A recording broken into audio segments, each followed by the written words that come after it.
The same goes for confirming the degree of harm those results might inflict upon the human body.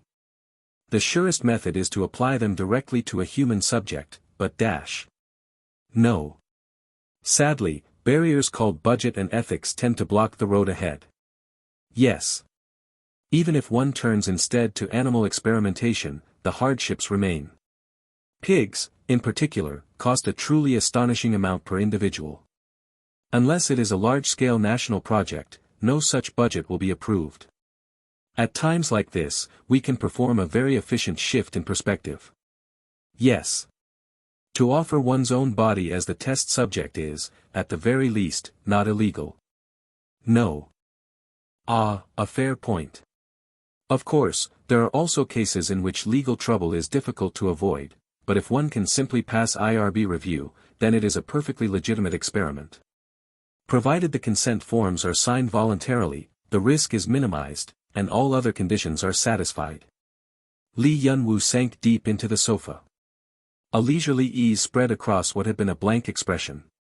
It was one of the few enjoyable conversations in his monotonous life of isolation. For reference, I was a frequent visitor to IRB review. It was less a matter of pride than of confidence in verified knowledge.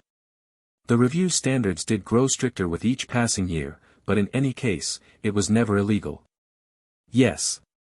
So from that perspective, even if the technique's origin is impure, if I myself am the one paying the price, might that not free me, at least a little, from ethical responsibility? Yes. Do you mean no? Yes. Oh dear. I thought it a fairly plausible idea. The corners of his mouth twisted into a crooked arc. Did this hotel ask my consent and kidnap me through lawful procedure in the first place? No.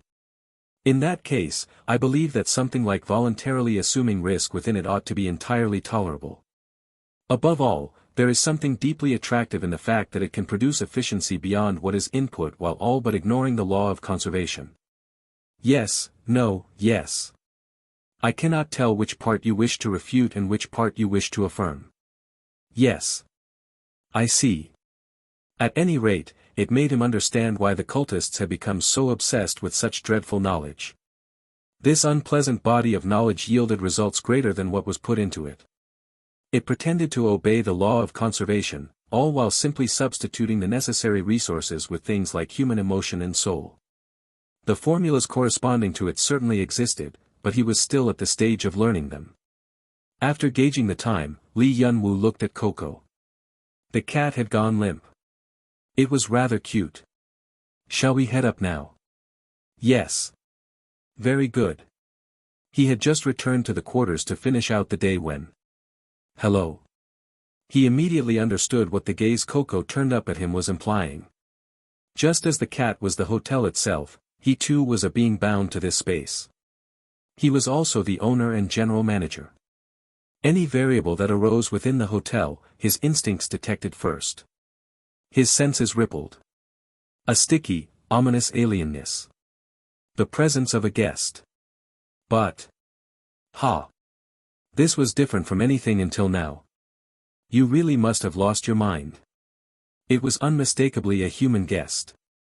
By whose permission? Gaepyeong, Gyeonggi Province. A black sedan rattled along the road, where rainwater had collected in pools. Each time the wheel struck a deep puddle, the body of the car jolted violently.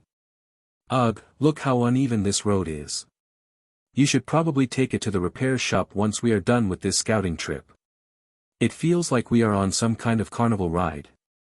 My butt is killing me. What is this, honestly? It cannot be helped.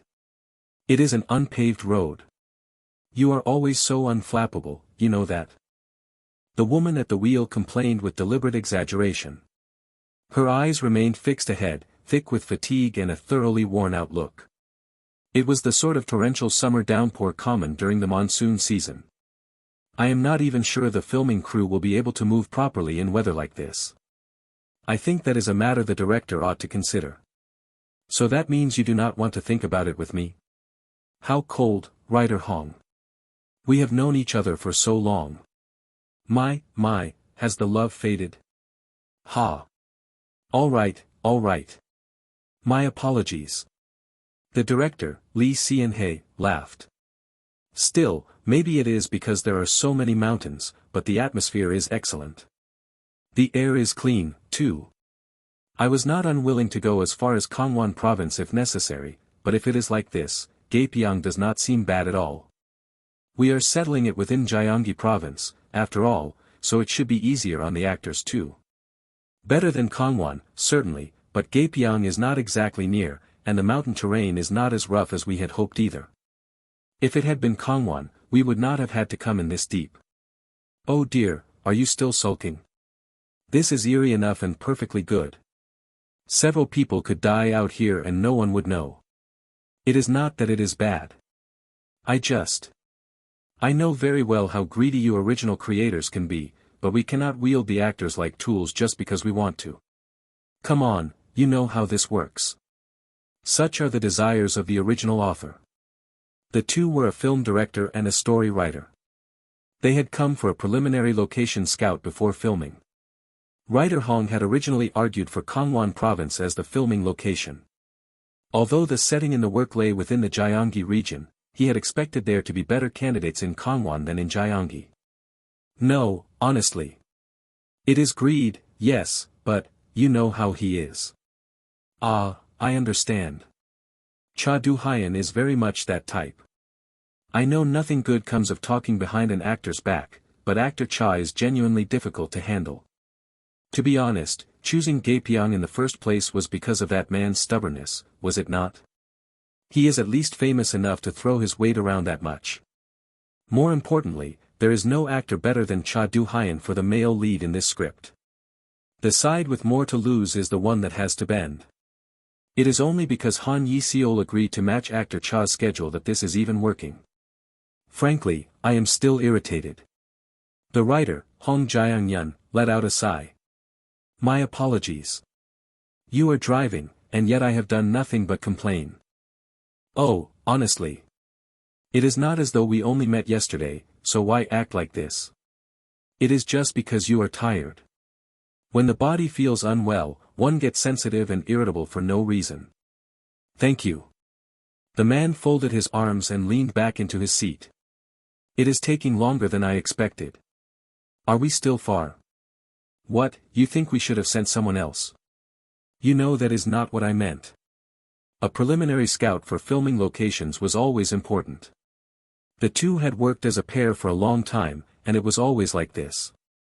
They left the basic surveys to the staff, then came in person to inspect the site on foot. It was a necessary process to match the image they had in mind. Of course, two members of the filming crew had accompanied them on this scout as well. Are you all right back there? Any motion sickness? Yes, thankfully I took medicine before coming. Thank you for coming all this way with us. Oh, it is our job, after all. Without the filming crew, it was difficult to estimate the true cost of working on location.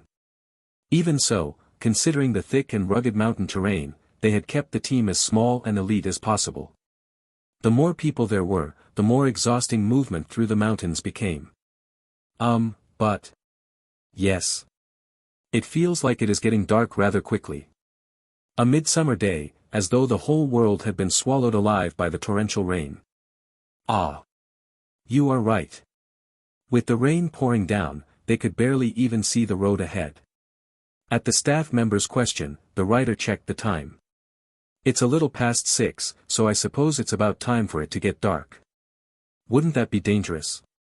It was already overcast, and now that the sun's going down it's even darker. To be honest, I'm starting to get nervous too. Did we leave too late? They were in a remote place, far removed even from central Gapyeong. The downpour blurred everything around them into muddy smears, and the air inside the car had grown damp and stifling. At this rate. The writer looked at the director. We won't get there until it's fully dark. Oh dear, I got greedy and booked a place that was a little too far out, and now we've run into this problem again. We left late too. We could have just moved out tomorrow morning. The terrain here is so rough that it probably took longer because of that. It'll be great for atmosphere, sure, but it's still troublesome. Still, we chose that lodging together, didn't we? The location itself was reasonable. Well, since we had to look through all those villas, staying nearby did make sense. They had arranged access to 7 private villas in Gapyeong for the shoot. To ask the owners for filming permission, they needed to decide on the candidates quickly. You know, all this came from my connections, so be grateful, alright? I feel as though I've already heard that at least 30 times. That's because it was a hard-won opportunity. Do you know how fussy those people are? I had to mobilize every connection I had, and every one I didn't, just to barely secure 7 places. The fact that you secured 7 places like that is impressive in itself. What else are personal connections for, if not moments like this? But it truly was an opportunity obtained through nothing but connections. There was no benefit in delaying. If they mishandled things, they could very well offend those demanding owners. That was why they had forced the schedule even in such rugged terrain.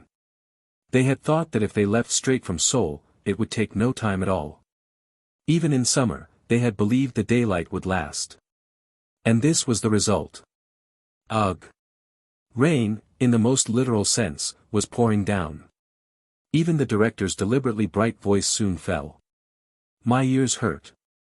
My ears hurt. You can say that again. Was the schedule too tight? Not especially. Should we have waited until the rain let up before moving? We're fine, so please don't worry too much. Well, all right. Let's call it that. The director laughed aimlessly. But isn't this atmosphere incredible? Look at it. What do you think of this background? One of the staff members laughed and played along. It's the perfect weather for a serial murder. I started at first, but that line is a little too chilling, isn't it? The car rattled endlessly over the unpaved road, while thick brush rose around them like waves. The sky, gloomy from the moment they set out, was now being steadily devoured by darkness as the sun disappeared. You know, guys.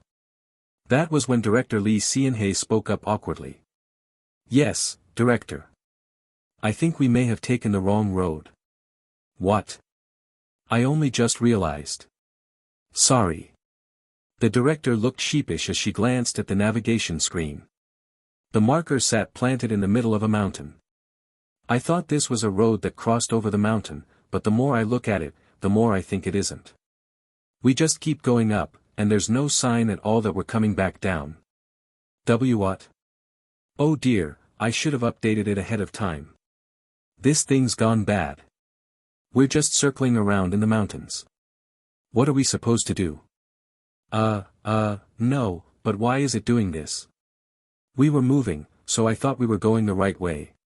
Navigation gets affected by signal problems too, right? Is it because we've come in too deep? We shouldn't have cut through these complicated mountain roads. If this were a proper paved road, there'd at least be signs, but there's nothing here. Are we being punished by heaven for trying to take a shortcut? Who on earth would find that offensive? Is taking a shortcut really something that earns divine punishment? How should I know? In any case, life really does throw you days like this. This is the first time I've ever seen my navigation go this wrong.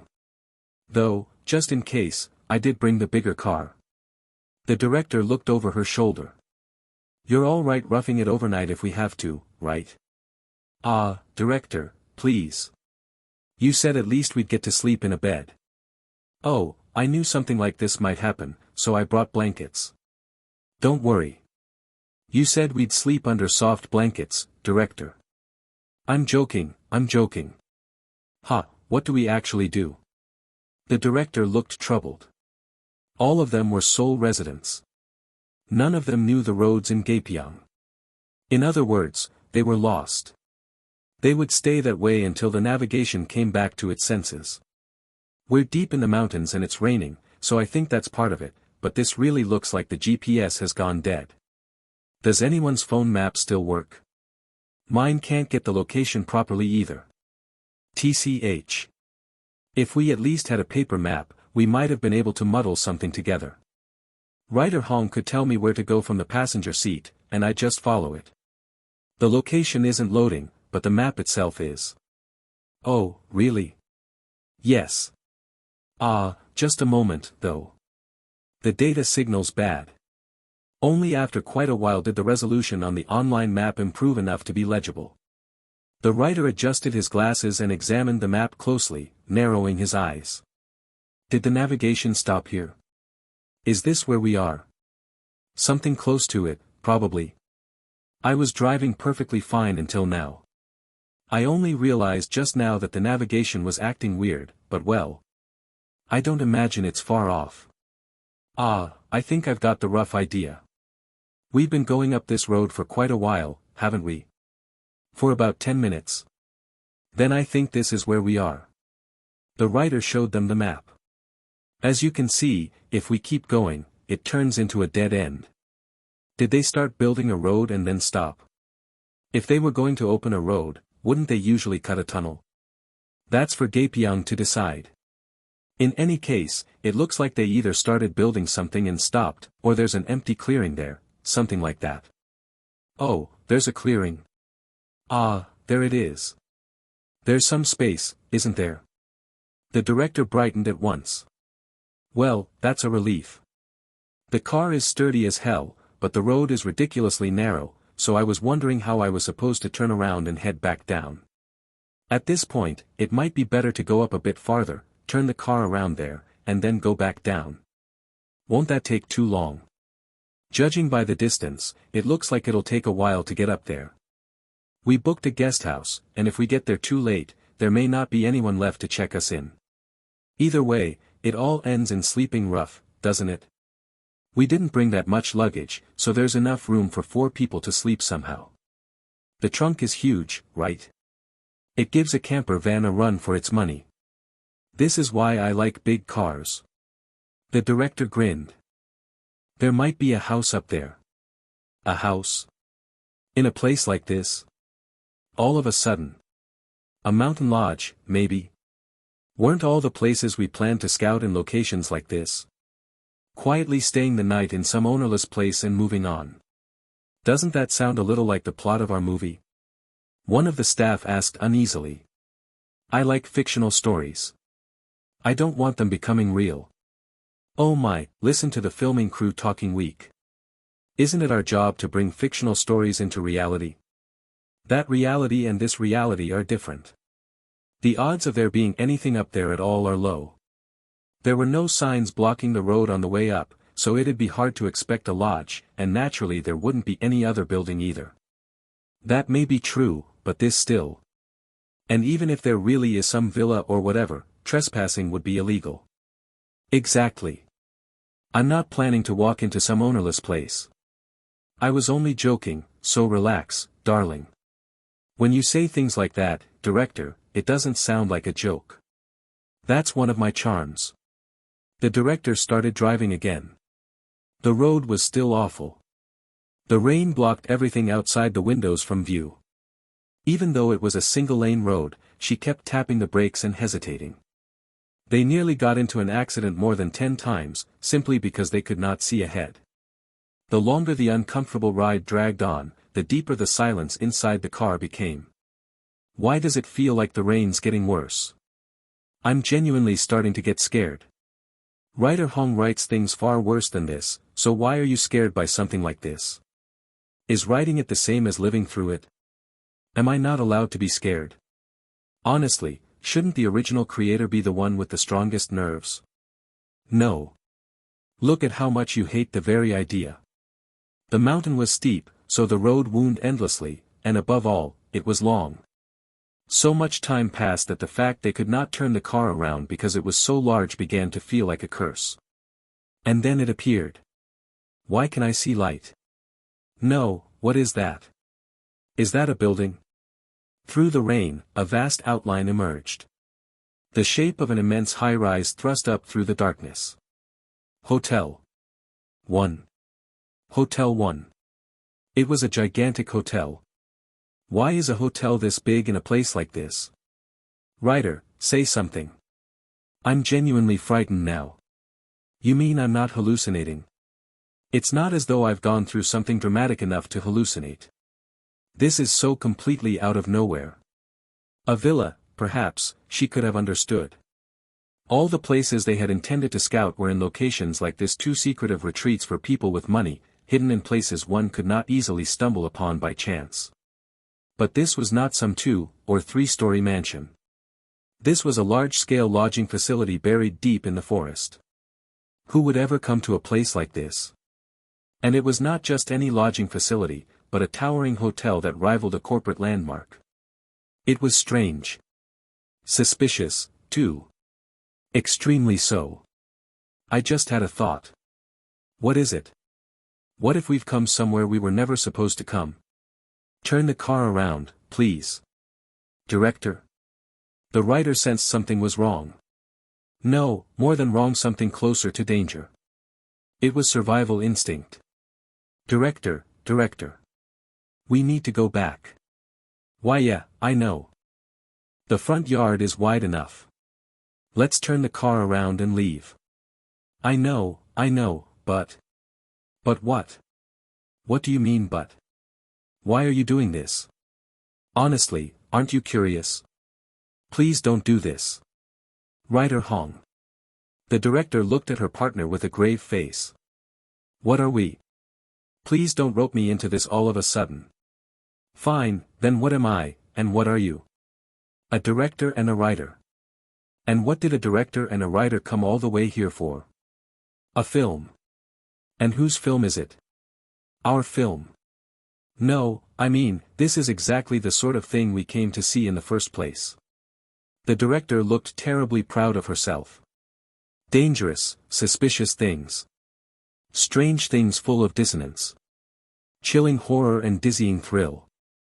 Isn't it our calling to deliver those sensations and fantasies that audiences could never experience in real life? You were just thinking, did we really have to risk our lives for that? No.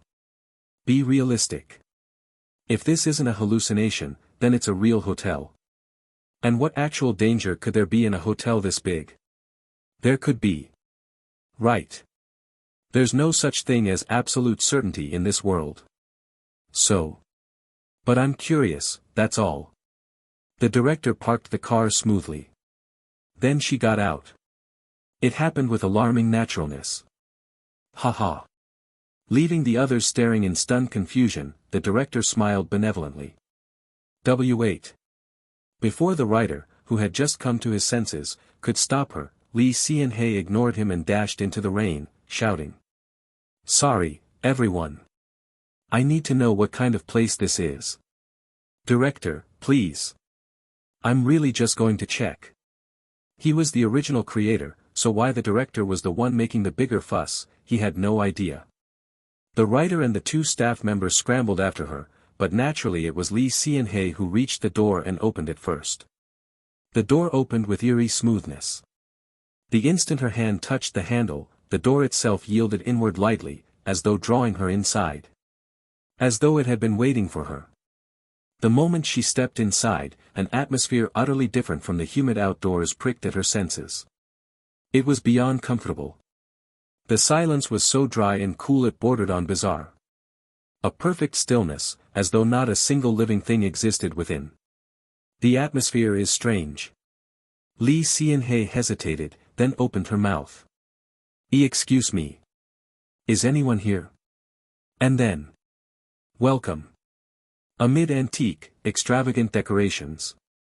At the center of it all stood a young-faced man. Thank you for visiting us. There was something strange about the hotel. A single front desk stood at the front. Beside it, staff with mechanical smiles were lined up in silent formation. This is not a structure built for money and efficiency. Then what had it been built for? The antique yet lavish interior felt detached from reality, and the man standing in the middle of it in a black suit felt even more alien. It was difficult to read the gaze behind those clear lenses. At length, the man in the black suit asked. What brings you here today? Well. Only then did the director come back to herself. This really is occupational disease.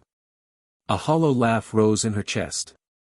If she were to explain how they had really come to be here, an hour would not suffice. Thinking that, Director Lee Sean-hae smiled awkwardly. Is this a hotel? Yes. Thank you for visiting our hotel. Ah, I see. To be honest, I never expected to find a hotel in a place like this. I just wanted to confirm whether this really was a hotel. I'm sorry if that was rude. Welcoming those who visit is both my duty and my pleasure. If there is anything you wish to know, please feel free to ask. Ding dash. A moment later, 3 more people entered the hotel. Director, at least talk to.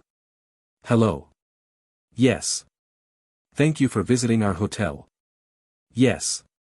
The writer only gave a slight bow of his head. To an outsider, it might have looked as though he was in a bad mood, but the director knew better. He was only being awkward because he was embarrassed.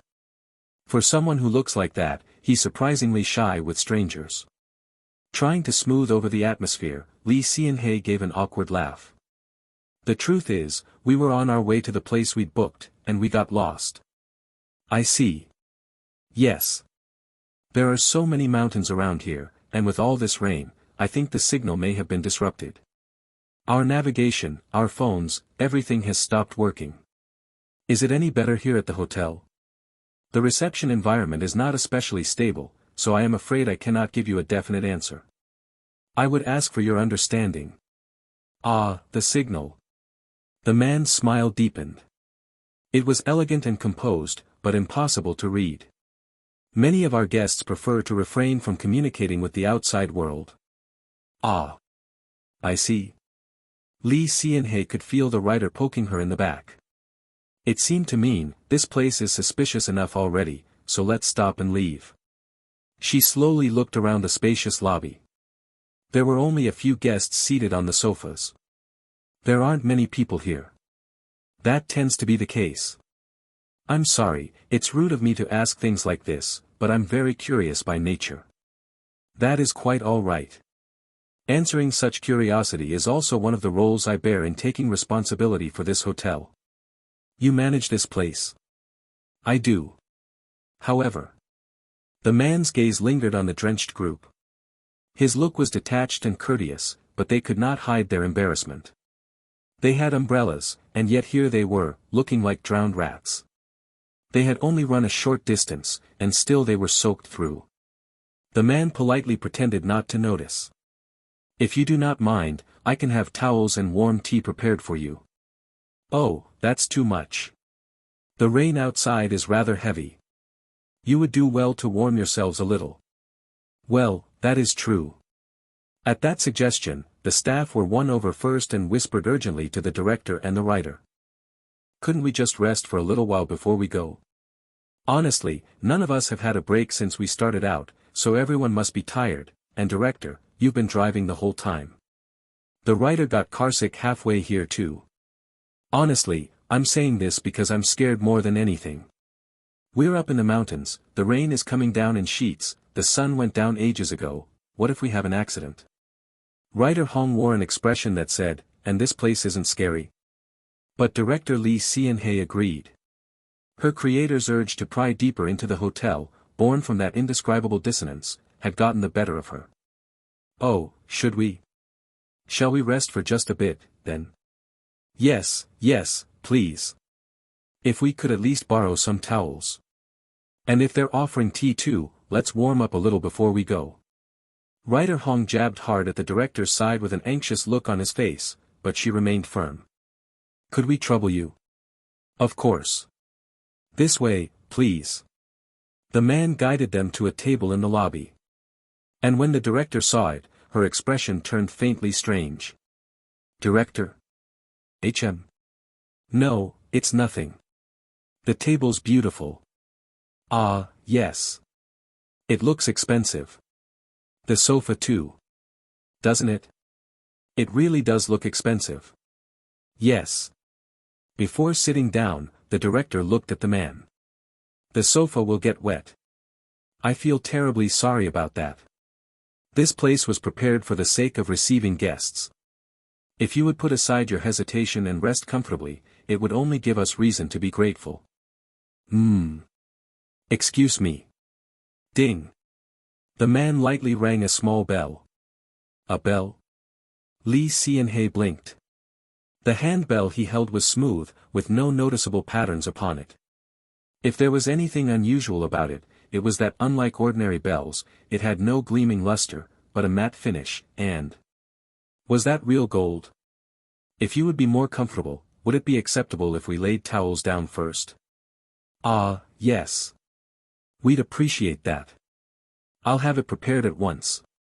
Very antique. Perhaps the bell had been a signal. The staff approached at once and laid towels across the sofa, and then another employee appeared carrying a neat tea service. Everything was swift, but there was no sense of haste. On the contrary, it was quiet. Even the sound of porcelain touching tray was absent, as though not a single scrape of friction were permitted. It was ideally excellent service. Wow. Please sit, and I'll prepare the tea. Ah, why yes. Once they sat, pale golden tea flowed into the cups. Writer Hong, who enjoyed tea, recognized it at once as high-quality chamomile. The sweet scent of apple, the softness of honey, and the fresh green fragrance spread through the dry air of the lobby. Ah! The stiffness left Hong Jianyun's face a little. It smells wonderful. You flatter me. And your tea brewing is excellent as well. Did you happen to learn it somewhere in particular? I taught myself. Ah. I see. Watching the writer's expression, director Lee Sean-hae cut in with a teasing smile. Is it really all right for you to treat just us this well? As you can see, there are not very many people for us to attend to in this hotel. Which also means we have the leisure to focus on each person more closely. You don't seem to be merely another staff member. The man's eyes curved faintly as he smiled. That is correct. Oh. Some kind of secret? My, would it do to keep that sort of secret from a guest? I am only cautious lest it come across as an unpleasant boast. Now that you've said it like that, I'm even more curious. Ha ha. The man let out a slow laugh, then answered. I am the operator here. Oh my. The director asked back. The general manager, is that what you'd call it? Or the owner? I hold both positions. My goodness. So it seems I do not look like it. No, I'm sorry. It's just. She looked at his face once more. You look so young that I didn't realize. I hear that rather often. For the record, I have long since come of age. I haven't said anything yet. My apologies. You appeared to be concerned about the hotel's management structure. So it really was that obvious. How embarrassing. The writer and the two staff members, who had been listening, still could not erase the suspicion from their eyes. He's been an adult for quite a while. No matter how generously you look at him, doesn't he just seem like a college student? So how old is he, exactly? The man seemed to take leisurely enjoyment in their looks. He summoned the staff again, had the wet towels taken away, and new dry, warm towels were brought in with exquisite precision. As the dry, mild air touched their skin, the tension in the group slowly began to melt away. The hotel is still suspicious, but... The director looked at the man who had called himself the operator. Actually, this friend here is a writer. I thought as much. I had the impression I had seen him somewhere before. Oh. You know him? If my memory serves me correctly, you are writer Hong Jianyun, are you not? Oh my. PFFHT. The writer spat out his tea. Cough, hack. My apologies. I do worry that perhaps I spoke as though I knew you too familiarly. And no, not at all. It's just. I was surprised. If I was rude, I apologize. No. Hong Jianyun was famous as a horror film writer. But unlike director Lee Sean-hae, his face was not especially well known. That was because he disliked his personal life becoming public. Of course, there were those who knew his face. I'm sorry. Unless someone's in the industry, not many people recognize me by face. I tend to remember names and faces together. You appeared briefly at a preview screening once, did you not? Ah, yes, that's right. Though I hardly ever appear at those. The fact that you seldom show yourself in public settings left a distinct impression on me. Is that so? The man answered the writer with a smile, then looked to the director. I am already well aware of the writer, but it seemed you were about to ask me something, director. That. The director smiled awkwardly. We're imaginative people, so I was wondering whether you'd satisfy a little of our curiosity. About the hotel's location, among other things. We've got quite a few questions. I understand completely. Please ask whatever you wish. Since the writer and I are always attached at the hip, I assume you'd know me too, then. Of course, Director Lee Sean-hae. The works you and the writer have produced together are renowned for their high degree of completion. Your sensuous direction and exceptional mise-en-scene were especially impressive. Well, now I feel embarrassed. Personally, I watched The Sea with deep admiration.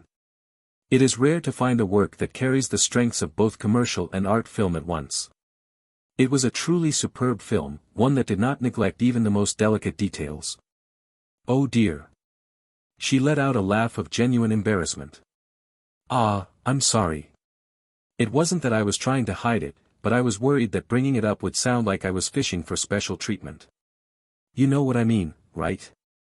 You need not worry. On the contrary, such words only give us reason to be grateful. The man continued.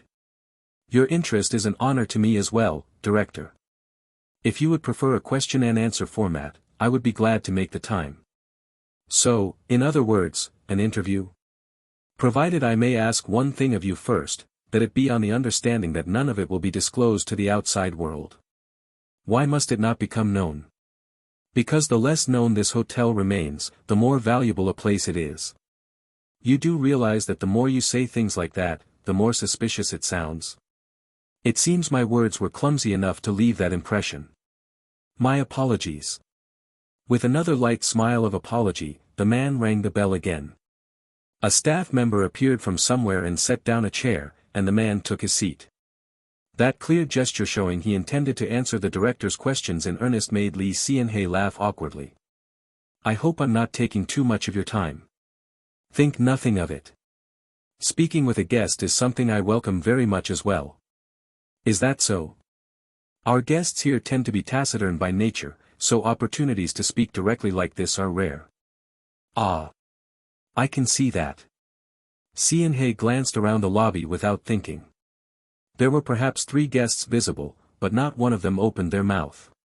One sat blankly in white clothing, another read a newspaper in a suit, and another kept writing something without pause.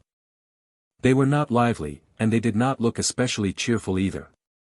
Nor did they look especially ordinary. The director asked her first question. This is a hotel, right? Of course. There don't seem to be many people here. We are still in the soft opening stage. Full admission is allowed only on a very limited basis. I see. Lee Sean-hae nodded in understanding. To be honest, I was quite surprised. I never expected a hotel this enormous to be hidden in the mountains.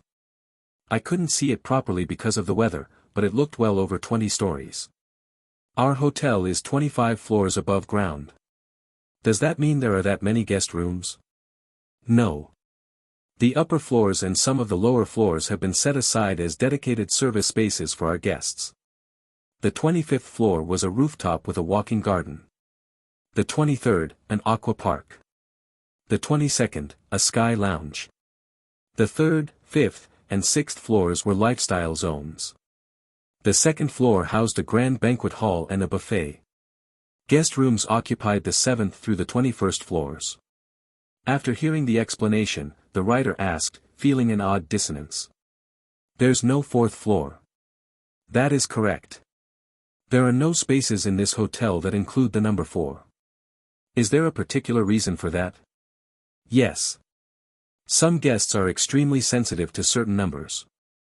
For that reason, every floor containing the number 4 was intentionally omitted. I did not design it myself, but that is what the records say. There are hotels like that from time to time, but you said you were the owner, so I suppose you weren't involved in the hotel's design. I was only entrusted with the operation of this hotel. The director asked again. There don't seem to be many guests, and the facilities and location are both rather unusual. This was never a place built to house a great number of guests.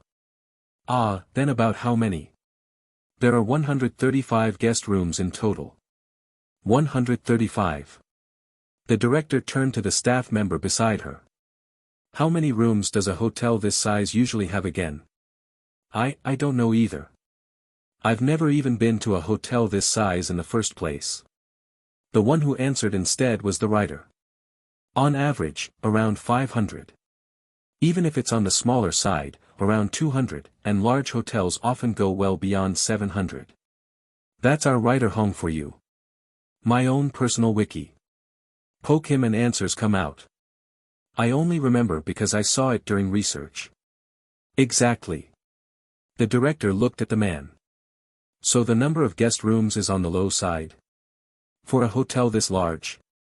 In exchange, each room has been given ample space. That's delightful from a guest's point of view, but from an operational standpoint. It was designed to focus not on profit, but on the perfection afforded to a small number of specific guests. Ah, I see. She felt as though she understood. You can't book this place online either, can you? As far as the systems known to me are concerned, it is not possible. The director's expression grew even stranger. Are we really allowed to be here? Officially, you are guests whom I have received here myself, so I do not believe it will pose a problem. That's true enough. After a brief pause, the director seemed to make up her mind and asked. Would it be possible for us to stay here tonight?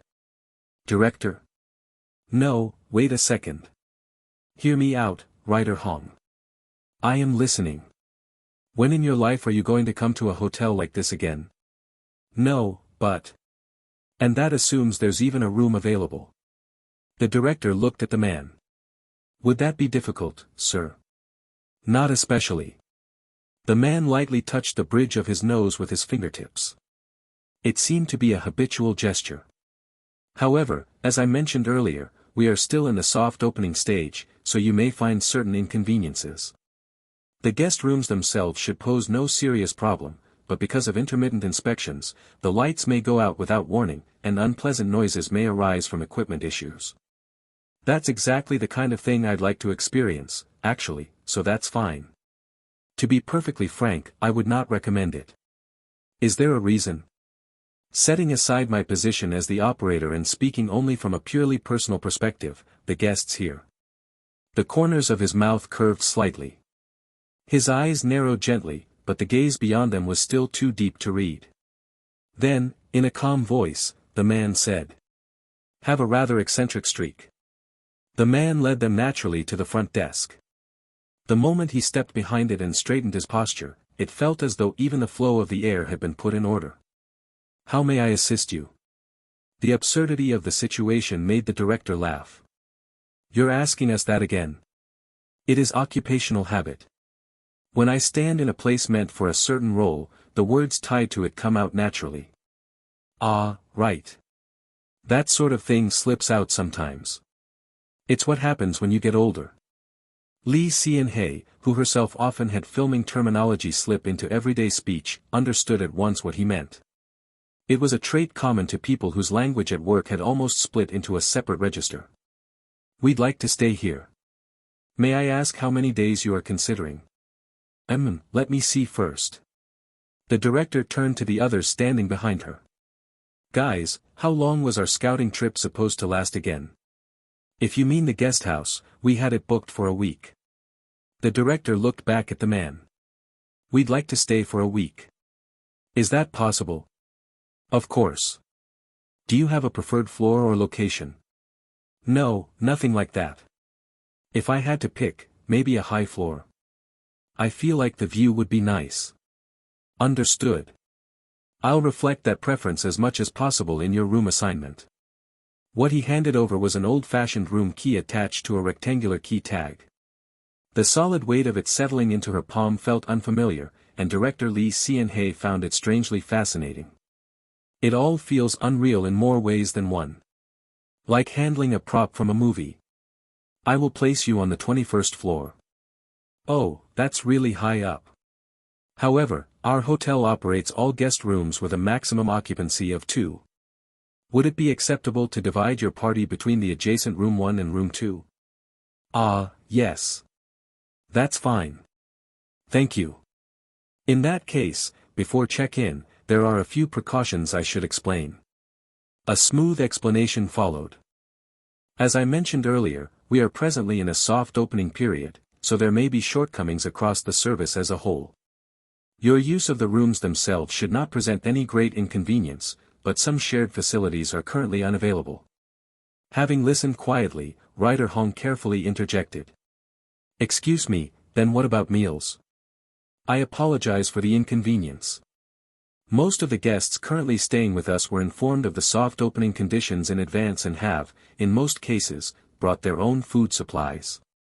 You mean, we'll need to prepare our meals ourselves? It is regrettable that you have found yourselves in such an exceptional circumstance. Would it be acceptable if I first checked whether there is any convenience we may be able to provide on our end, and then informed you again? Yes. Thank you for your generous understanding. We will do our utmost to minimize any inconvenience.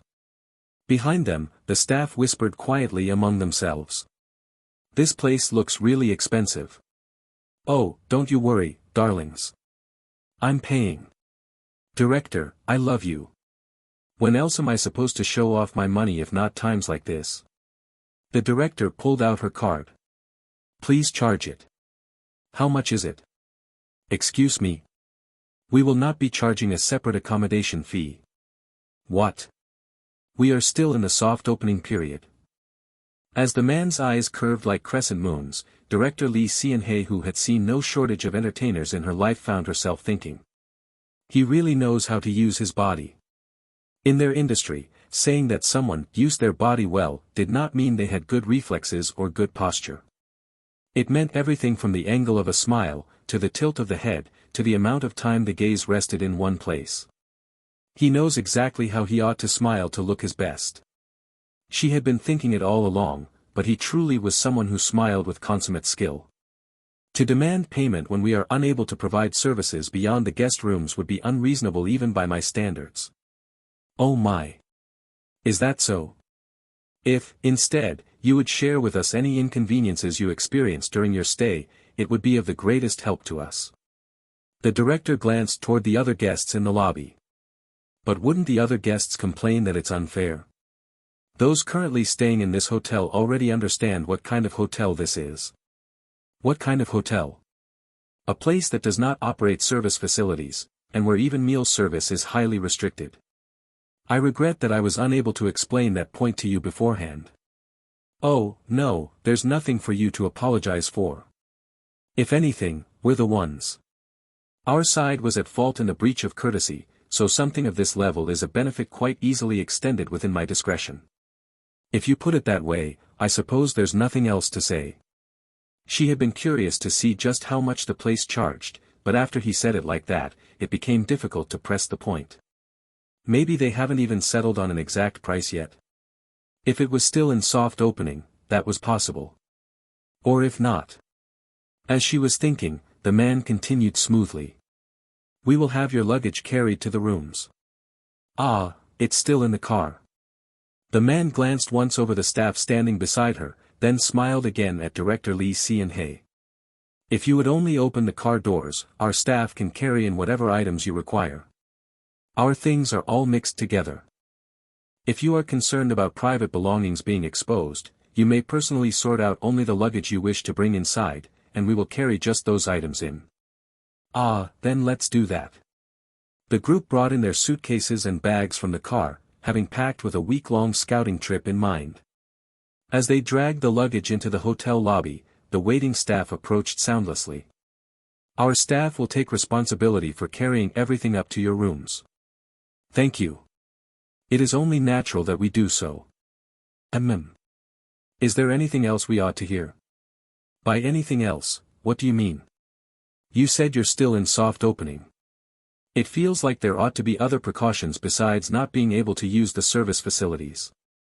Instead of answering immediately, the man extended a hand and courteously indicated the direction of the elevator. I hope you have not forgotten what I told you a moment ago. The director looked at him. I hope you have not forgotten. It was not the sort of phrasing that suited him. They had only just met, but throughout their entire encounter he had maintained a thoroughly professional tone. And yet that was unmistakably a personal warning. Anything else? Perhaps because of the rain, a great many guests are currently concentrated on the 7th floor rooms. Because of the rain. There are guests who are particularly fond of rainy days. I see, but if you require anything further or have any questions, please contact the front desk. We will respond immediately. Ah, all right. I hope your time here will be a peaceful one. The intonation was natural. The flow, however, was not. Through posture and tone alone, the man skillfully dictated the atmosphere. The group watched the manager's back as he walked away. It all felt strangely unreal. Director, what are we doing about dinner? Ah, I should have asked that too. She said that, but her body felt heavy. Driving through a torrential downpour was exhausting work. And he only just said he would look into meals for us. Even if they asked now, it was not as though a different answer would appear. Shall we go upstairs and sort out the luggage first? Yes, let's. Isn't it strange? Keys instead of cards. You don't often see that in a hotel this size. Normally, they used cards. For the atmosphere, maybe. It certainly is a classical atmosphere. Exactly. Just then, the elevator arrived. The gold doors opened smoothly, without the slightest scrape. What a peculiar hotel. Oh, my God. The moment the door opened, Director Lee Sean-hae exclaimed. Were we assigned a suite? At this point, isn't this basically a house? Honestly, it might be better than my house.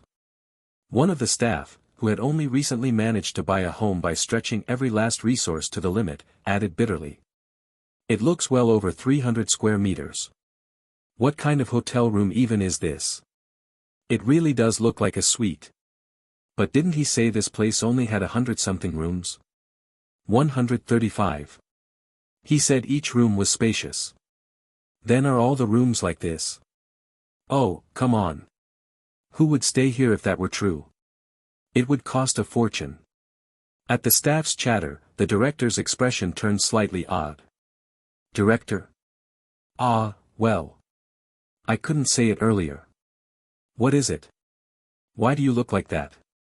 The lounge table in the lobby was designer. What designer? An expensive one. The writer asked. Do you know the name? Come closer. After hearing the name, the writer looked horrified. Why on earth is something like that sitting in a hotel lobby? That's exactly what I'm saying. It must have gotten drenched by the rain. They covered it with towels, more or less, so maybe it'll be all right. No, really, why would that be in a lobby? Let's look around the room first. The group began inspecting the interior with noticeably more careful steps. A bedroom, bathroom, and toilet were there as expected, but beyond those lay unfamiliar spaces. What is this room? An office, maybe. Why would a hotel room have an office? Suites sometimes do. There was one office, and one dining room. What's this, then? A place to eat. And one sitting room. What is this room supposed to be for? Let's just call it a living room. What do you mean, let's just call it that? It's just a living room. Ah. Right. The group looked at one another. Were we really supposed to accept this room? At this rate, who knows, we might wake up hauled off onto some little boat. At this level, I'd almost accept it even if they harvested my organs. Accept what, exactly? Honestly, what is wrong with you people? Director. Let's just go pay. I'll contribute too. So will I. I'm feeling way too burdened now. And now I'm finally starting to get suspicious. Now. I found it suspicious from the lobby onward. The writer is secretly a lot more timid than he looks. Please call it caution. After the uproar, the staff moved on to the practical issue. So how are we splitting the rooms? 3 women and 1 man. There are 2 beds, so we just split 2 and 2. Writer Hong and I can share, and you two can sleep together. We don't mind, but... Writer, are you all right with that? Yes, well, we were supposed to sleep together at the guest house anyway. If anything, it was better this way, since the rooms were separated from each other. It would be far more comfortable than the guest house. Naturally. It rivaled an ordinary suite with ease. Once they had finished dividing the team and sorting out the luggage. Darling. The director called to the writer. Writer Hong, come talk with me. I was wondering when you'd bring it up. Did you find something out? When you say it like that, it sounds like we're undercover investigators. That's honestly not far from how I feel. The two sank deep into the sofa in the sitting room. My first guess is, this feels like a members-only hotel. A members-only hotel. Writer Hong was serious about research, so he understood the meaning at once. Do places like that usually exist in locations like this? In Gapyeong, no less. In sparsely populated places, they do crop up from time to time. There were spaces in this world whose names and locations were not made public. Thoroughly private hotels one could not even step into without a recommendation from an existing member, no matter how rich one might be. Places like that usually run on a membership system, or member invitations. It's not really my area of expertise, so I don't know much about them. They're not the sort of background that comes up often in our genre. The director recalled what she had seen earlier. You saw the lobby staff, right? Not to mention the manager who guided us. Every last one of them looked extraordinary. And the service was impeccable. Yes, well, that much is true. There are places like that facilities built so their owners can use them among themselves without sharing with outsiders. By outsiders, do you mean ordinary common people? That's right. Or maybe they built it as a hobby. Who builds a hotel as a hobby? If you have too much money, maybe you do. I think this place may be one of those. That's absurd. Still, this place doesn't seem quite that strict. It looks strict enough to me. No, think about it. They let non-members like us in without much trouble, didn't they? He said it was within the manager's discretion, sure, but even getting through the entrance wasn't especially difficult. It was a place in the mountains they could never have reached if they had not gotten lost. Put another way, it was a place one could stumble into by chance if one did get lost. Usually places like that either hide the entrance entirely, or block it off. Doesn't it feel like we've come somewhere we weren't supposed to, just in a different sense from what we were thinking before?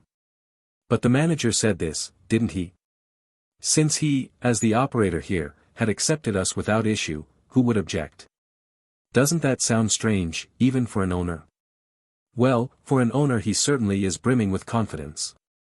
If the people who come to a hotel like this are all a pretty formidable sort, then saying he can brush off their complaints means quite a lot. That's why I wondered whether it might just be a hobby. The more I think about it, the more it feels like we've come somewhere we shouldn't have. At the very least, he's someone who holds authority beyond that of a mere owner. In other words, it isn't a place built to make money. But at the same time, its security isn't all that strict either. So it's a hobby. Let's say, that it's a possibility. There were still strange points left over. I still don't understand why a person like that is doing the work of a general manager. It could genuinely be a hobby, sure, but for that, he provided service far too skillfully. She added. And he smiles remarkably well. She did not mean merely that he was kind, or that he smiled a lot. Ordinary people rarely know what muscles they use when they smile, or how far the corners of their mouths rise. But that was clearly the smile of someone who knew exactly how he ought to appear in order to carry the most value. There are actors out there who do nothing but act all day and still have no idea how they look on camera. So what you're saying, director, is that he probably isn't just some idle rich man with too much money. It's hard to believe a person who handles his own body that well would bury himself in a place this remote without any purpose. Why are you so quiet? I think we've come somewhere we shouldn't have. You're scared? How many times have you said that now? It's the same world where people live, so what place is there that we can't go? It just feels like a different world. If you say that, I feel terribly lonely. To be honest, I sometimes feel a sense of distance from you too, director. You can't go creating distance between fellow artists, writer Hong. The writer let out a pained groan. Have you been to places like this often? Not often. Once or twice. That already sounds like a lot to me. But the places I've been were far stricter than this. You certainly keep saying strict a lot. More importantly, they weren't even in Korea. And even then, I only went because I followed one of my uncles when I was younger. I wasn't a member there either. What about now? Of course not now either. Do you know how much money it costs every month just to keep that kind of membership card? If I had that kind of money, I'd make movies instead. That may be true, but I don't know, something about this feels off. The director shrugged. It is unusual. Normally places like that are resorts rather than hotels. Or they only allow long-term stays, or they give you an entire floor to yourself, or they assign you a private chef or dedicated attendant. You keep talking about some other world entirely. Compared to those, I'd say this place is fairly free. I already thought this was extravagant enough. But if you follow that logic through, there's something strange. Everything about this place looks strange to me. No, listen. The director tapped the table. In the lobby, the manager said this, remember? He told us not to forget what he had said earlier. That the guests here are a bit eccentric. In a place where the service is that perfect, the general manager openly spoke ill of the guests. Maybe that's just the sort of person he is. If he were that sort of person, it would have shown the entire time. But except for that one moment, he never said anything remotely similar, even though he's effectively above the guests as the owner. Come to think of it, if he's the owner, why is he taking on the role of general manager himself? This isn't some tiny guest house. It's a hotel this large. Isn't it too much for one person to handle one by one? In other words, there's a reason he has to. He has to personally manage this hotel in detail. That got me thinking here, the hotel itself isn't the main point. The hotel itself did not look like the true centerpiece. The guests or perhaps the facilities are the main point. The writer frowned. In a hotel this size, aren't the guests always the main point? The hotels I was talking about earlier make the hotel itself the main point. Those oh-so-important guests come to them of their own accord. In other words, people suited to a special hotel gather there. And here? What if we think about it the other way around? A hotel built for the guests. A hotel built to suit very special guests. And the general manager described those special guests as eccentric. The director crossed her arms and thought. When we asked to stay here, he didn't look pleased. For someone that good at controlling his expression, if he showed that much, it means he wanted us to notice. Then couldn't he have just kicked us out? There must be a reason he couldn't. But it didn't look like fear of receiving a bad review from us, at the very least. He owns a hotel like this, so that much is obvious. Then was he really, sincerely worried because the guests here are eccentric? That may not have been something he said lightly. The facilities the director had mentioned were usually overseas. Korea was too small a country for that sort of privacy to be easily maintained. Building one domestically may have forced it to become this comparatively open. But then why go out of the way to build it domestically in the first place? Was it simply to keep it nearby for enjoyment? But if so, the location was deep in the mountains.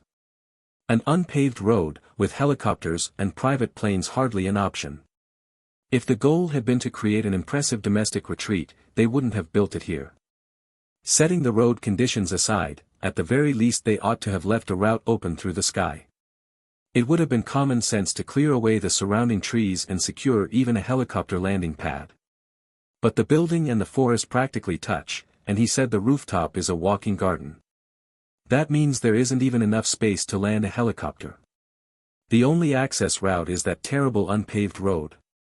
Of course, there might be some secret entrance she did not know about, but judging only from the visible conditions, this was a place that had chosen isolation for itself. So what is this place truly for? It feels almost as though it exists for the sake of hiding something. But if that were the case, wasn't the entrance far too openly accessible? The writer objected. People like us could get lost and wander in by mistake, and there was nothing there to stop us. If the security were really tight, they'd have put up iron gates and marked it as private property. Exactly. They could have fenced it off as private land if they wanted. But instead the road was simply left open. It may be unpaved, but the security isn't especially tight. If it were a place meant to hide something, it would have been sealed off far more firmly. Unless letting outsiders in was one of the purposes. As in, they didn't bother closing it because it already suits their intentions. Couldn't it be that they want some small amount of publicity even among outsiders? In the end, if nobody hears of a place, it can't do business. Hobby or not. If that were the case, he seemed far too passive. If anything, he looked like he wanted us gone. At the director's mutter, the writer's face settled into a look of decision. Shall we leave? At this hour? At this hour, precisely. Why? It's interesting. I'm not the sort who risks his life for the sake of entertainment. Oh, come on. It's just a guess. Just something fun to talk about. People say all kinds of things in private. This is no more than the sort of ghost story speculation people trade during orientation. I hate even that. I'm already scared enough, so please don't start talking about ghost stories and all that. I keep telling you, Writer Hong, you scare too easily. Cian He teased him with a laugh. The hotel's general manager was clearly favorable toward them. The proof was that even while behaving as though he were bound by his role, he had still offered a private warning. At the very least, so long as he remained here, nothing dangerous would happen. Probably. So it would be enough if they exercised caution on their own. Still, aren't you curious? A place like this would make great inspiration. You're not denying it. See? Birds of a feather. Why? Hello. Why couldn't he say one simple thing with that perfectly functioning mouth and tell them to leave? Yes. What kind of bastard is it? Yes, no, yes. What kind of bastard? Li Yun-woo, who had nearly died once from blood pressure alone, ground his teeth. To kidnap and confine me was bad enough, and now it wants to turn me into this kind of filthy criminal. That was unforgivable. Of course, he had meant to send them away. What kind of hotel is this, and yet ordinary people, people who look as though they know absolutely nothing about Hun, people in a place where they could lose their minds or die at the slightest misstep, and I, of all people, ah. The cat mumbled. Yes, no, yes, no. Hello, yes. Was it you? Yes, no. Where did you learn something so awful? Yes, no. One of us is very clearly insane. This was no joke. This hotel truly killed people. Across tens of thousands of playthroughs, he too had killed many guests. More precisely, he had failed to protect them from the hotel's malice. But that had been fiction beyond a monitor, while this was reality delivered through all 5 senses. My intention was to receive them politely and then send them away, but the words would not come out. It was as though not only his speech, but the circuit of thought itself, had been paralyzed. In front of guests, Li Yun-woo was a diligent operator. In that instant, he had not even been conscious of becoming one. It resembled mental contamination, yet differed from it in kind. It was a coercion of another sort. As though he himself had wanted to receive those guests, something had betrayed his will. Why? There were parts he could guess at. Because before it is reality, the foundation of this place is still a game. In Hun, there was no function for rejecting guests in the first place. The weight given to guests merely changed according to one's playstyle. And right now, nearly every authority remained locked behind the tutorial. You really must be mad. This was inflexible to a ridiculous degree. If this truly were nothing more than a game, I would have accepted it. He had clung to one small scrap of hope until the very end. Even if Coco had called them people, perhaps they were advanced AI, or exquisitely made NPCs. But they weren't. The moment he faced those human guests at the front desk, he had no choice but to accept it. Ever since the monster guests began showing reactions beyond the scope of the game, I had already guessed half of it. Even so, it is now certain, the guests who come here cannot be dismissed as mere data. Those were faces he had seen time and again on various channels and in articles beyond the screen. Not clumps of data, but real people whose pulse beat and whose warmth could be felt. Director Lee Seon-hae and writer Hong Jae-yun. No matter how closely one looked, they did not resemble game characters in the slightest. The reaction they showed the instant I asked about the film they had made was far beyond anything one could get from rendered game resources. But still. How can anyone simply let living people walk into a place like this? Coco? No. Do you have any intention whatsoever of giving me even the slightest logical answer to that question? No. Good, good. Debating with a wall is hardly to my taste either. Lee Yun-woo's emotional response was useless as things stood. Mere emotional discharge did nothing at all to improve the situation. Had he not already known that his counterpart was neither human nor a proper cat? It is not even clear whether Coco possesses the authority to answer. In a situation like this, what would improve by pressing Coco harder?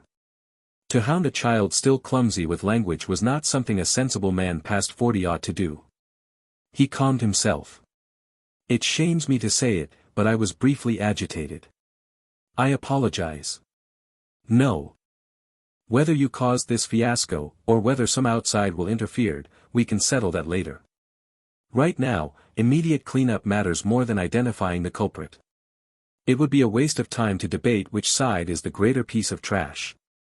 Yes. What matters now is how to get those people out of here. I need to think about whether this hotel even possesses anything resembling a sensible escape route. A sensible escape route.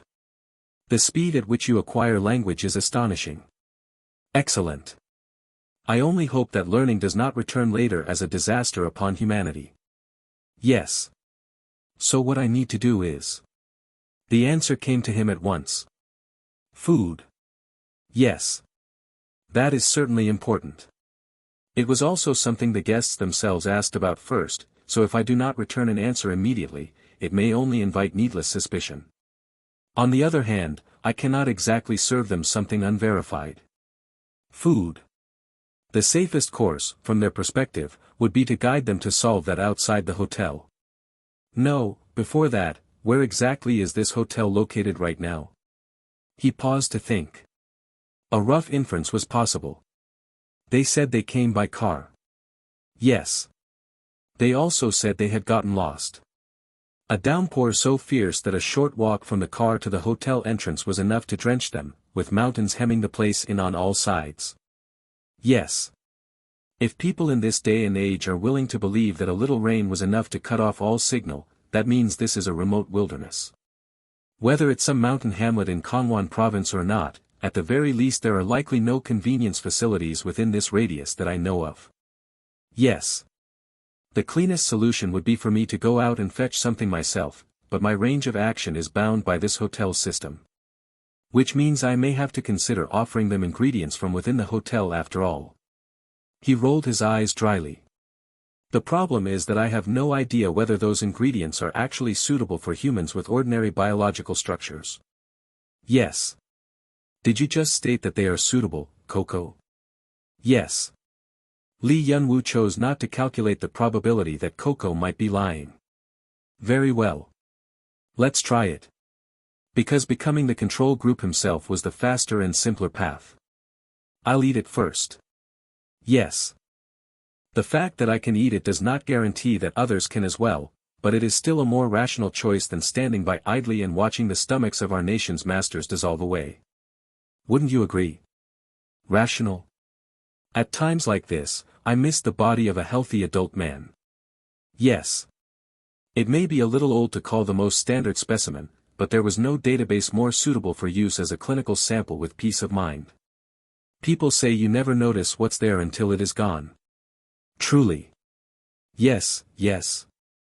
Coco, who had been answering him, faltered and looked up at Lee Yun-woo. Meeting that round gaze, Yun-woo gave a calm nod. In bodies in the latter part of adolescence, interindividual variability still remains in metabolic and hormonal factors, so certain indices may fluctuate.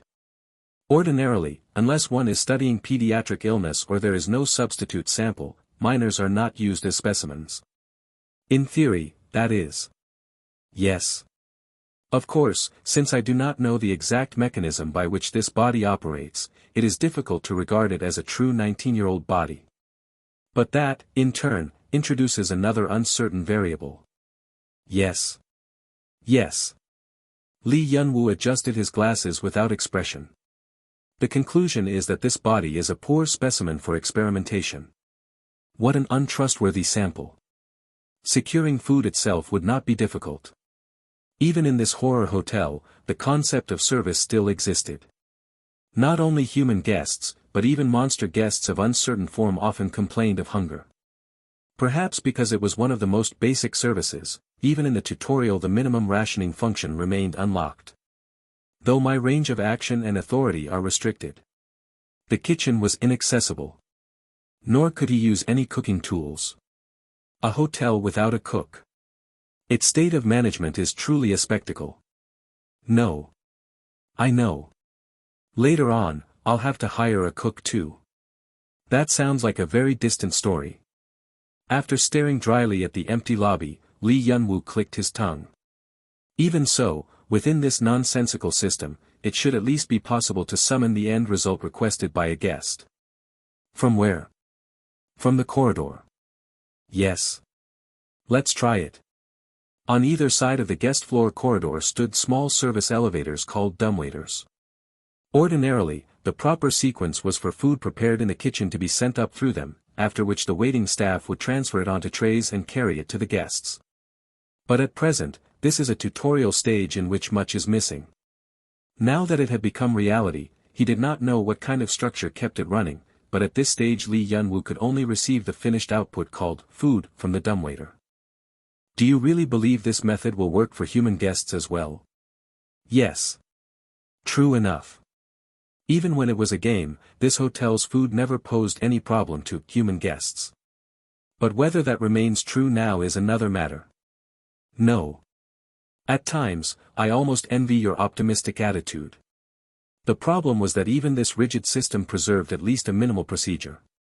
Under the tutorial framework, the operator had no authority to proactively push a service onto the guests at his own discretion. The dumbwaiter only functioned if the guest made a clear request. It was a passive system. Then I'll have to ask the guests what sort of meal they prefer. The system merely supplied the choices, and Lee Yun-woo was skilled at selecting the nearest thing to the optimal answer from among those crude options. That was one of the social skills he had built as a human being. If there was a possibility, he had to move. While they were in the middle of talking, the phone rang. A phone? Is it from the front desk? It's not as though anyone else could possibly be calling us. At this hour, what could it be? The director picked up. Hello. Excuse me, sir. This is the front desk. I hope I haven't interrupted your rest. A kind and dignified tone. The voice that came through the receiver felt like the very silhouette they had seen in the lobby, recast as sound. You can tell who it is just from the voice. A faintly awkward laugh escaped her. Gentlemanly, courteous, refined. Not merely a voice that spoke well, but one that somehow made the listener straighten their own posture. If I only heard the voice and never saw the face, I'd think he was some deeply seasoned hotelier, but no matter how I think about it, his age. As she unconsciously imagined the history held within that voice, the director asked. Ah, yes. What is it? I am currently reviewing possible arrangements regarding breakfast service tomorrow morning. May I ask whether you have any preferred cuisine? Ah, so meals are possible. I had thought they might be difficult. Nothing has been finalized yet, but I am in the process of coordinating the best solution available. For reference, the party in room 2102 has requested Western food. If you would tell me your preference, I will do my best to prepare something as close to it as possible. Ah, then, one moment. The director turned to the writer. Darling, is there anything you want for breakfast? Korean, Chinese, Western. Korean, perhaps. Mornings should be easy on the stomach. All right, received. She pressed the phone back to her ear. I think anything Korean would be fine. Thank you. Is there anything else I should take into account? For instance, ingredients you cannot eat? No, nothing like that. But if possible, something like soup or porridge would be nice. My stomach doesn't do well in the mornings. Thank you for such valuable guidance. For the sake of your comfort tomorrow morning, I shall prepare something within our means with due care. Wow, thank you. Not at all. It is I who should thank you for answering. I also regret contacting you so abruptly at such a late hour. I hope you have a peaceful night. Yes. You too, manager. The call ended soon after. What is it? They're giving us breakfast. A buffet or anything like that will probably be difficult, but after saying this much, I imagine they will give us something. I was already thinking that if it came to it, we'd have to drive out a fair distance tomorrow. Even if the guests all bring their own food, the staff must be living and eating here, right? I assume he means they'll make use of that. Then wasn't meal service possible from the beginning? If they use ingredients meant for the staff's own meals, there are bound to be guests who would dislike that. I suppose you'd have to be at least that fussy to avoid upsetting guests who are eccentric on top of everything else. What kind of strange guests does this place even have? There are plenty of impossible people in the world who don't want to eat the same food as the staff. By that standard, it isn't even especially unusual. Strange, yes. But not unusual. No matter where you go, impossible people are always the problem. That's simply how the world is. That was the conclusion they reached. In any case, the staff here had to eat too. He wasn't going to eat it. Honestly, I really don't want to eat this. No. I'm not being fickle, I mean I truly don't want to. No. Look at me. I'm asking this out of genuine concern. Was this body's physiological mechanism of nutrient intake actually designed within normal parameters?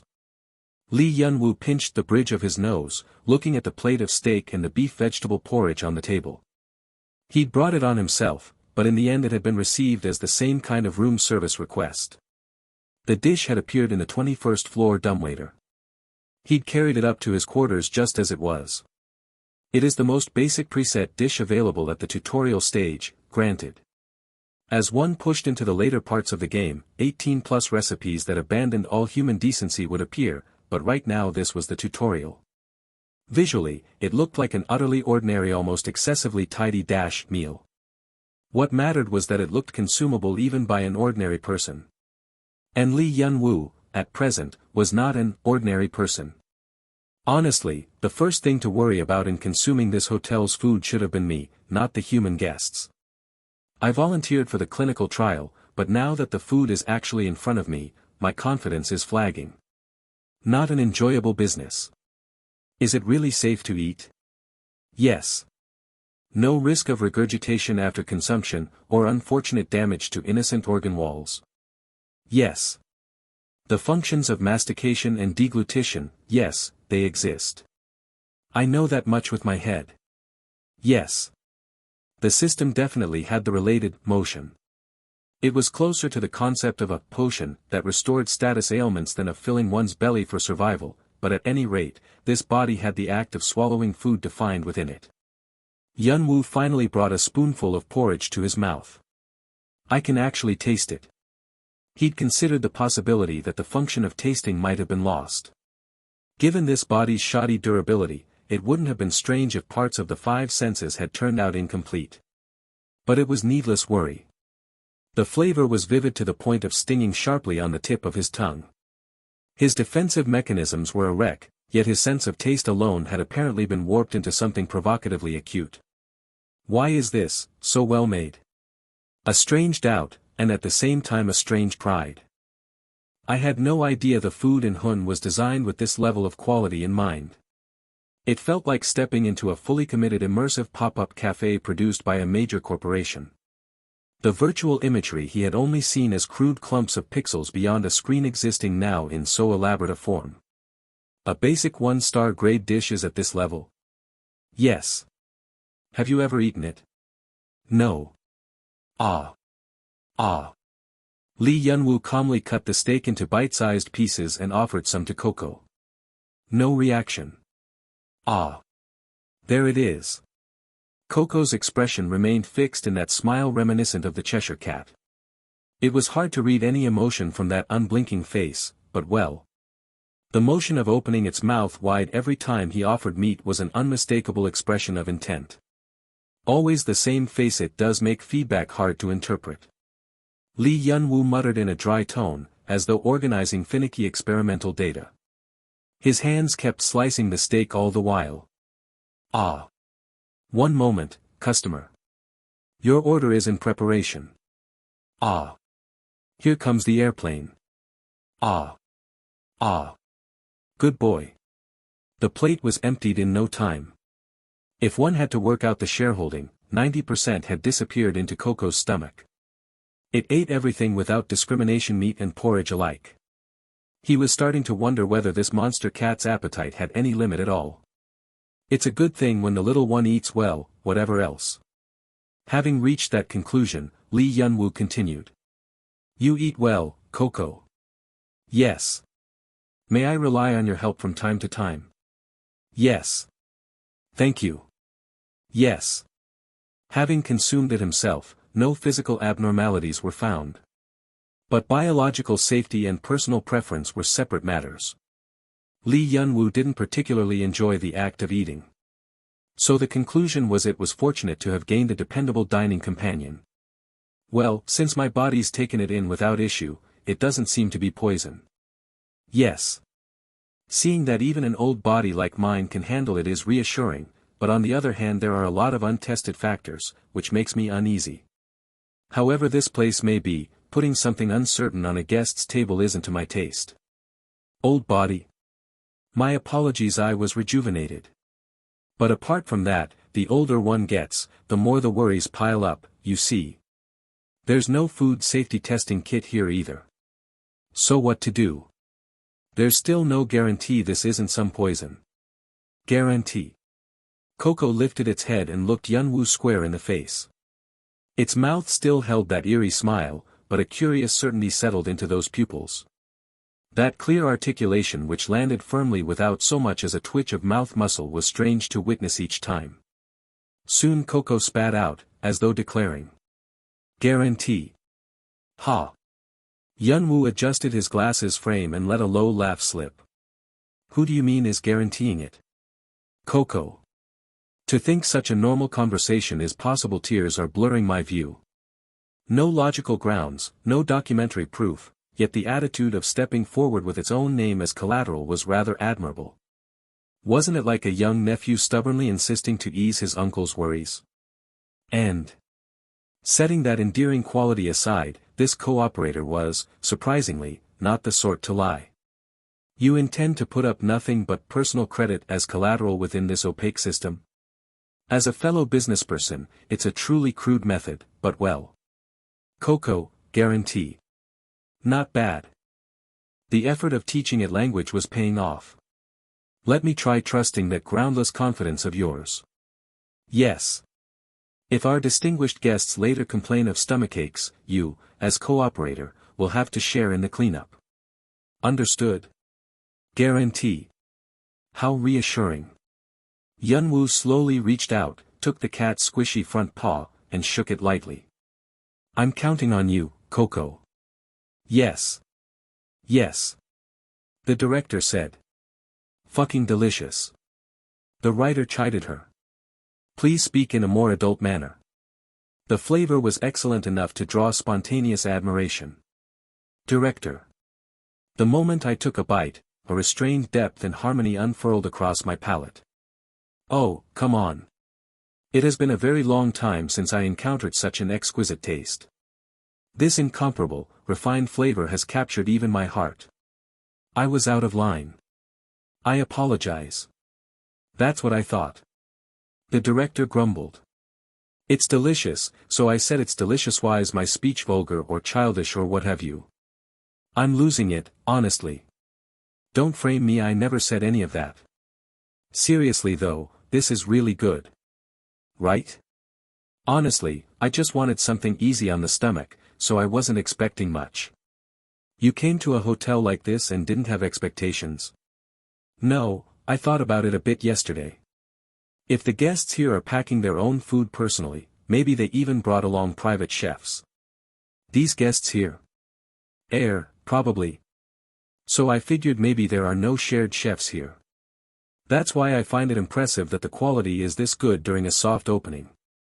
Soft openings come in all sorts.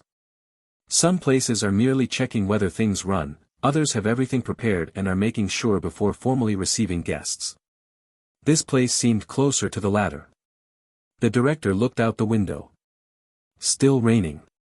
Isn't it less than yesterday, though? Let's get moving.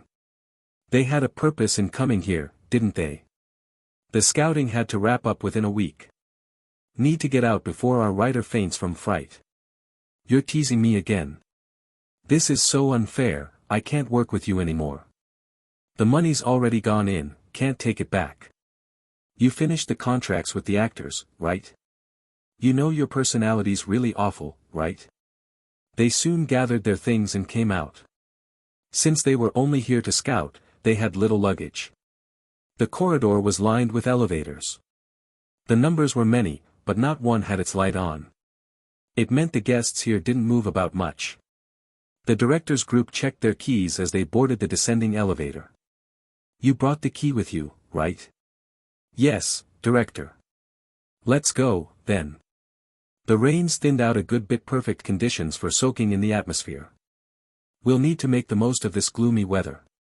Most of the filming will be indoors, but we absolutely have to finish the outdoor shots before summer ends. I hope the monsoon lasts longer. They reached the lobby quickly. Humid but empty air. The staff could be felt surveying the lobby. The director was doing the same. This place had no shortage of intriguing details. Ah! The figure of the general manager, standing near the front desk, came into view. As immaculately composed as the day before, but his silhouette, bathed in the faint morning light, held a curious clarity. Perhaps because of the sound she'd made without meaning to, he turned his head and met their gaze. You've come down. A smile of just the right temperature, neither too light, nor oppressively heavy. He approached with his hands clasped behind his back, at a leisurely stride that kept from being too close. It was a walk steeped in practiced skill, respecting another's space while naturally taking the lead of the conversation. He was someone who knew how to capture another's gaze. Did you have a comfortable time? It was so wonderful. Breakfast was incredibly delicious too. I am glad to hear you say so. I had been concerned about the shortage of kitchen staff, but it seems our guests' generous tastes have saved our face. Oh my, listen to how well he talks. Lee Sean-hae, noticing that writer Hong Jae-yun had gone stiff during the exchange, soon continued. We were thinking of heading out now. We have several places we need to look at. I see. The weather is foul, and the fog is deep. Please drive safely. Thank you.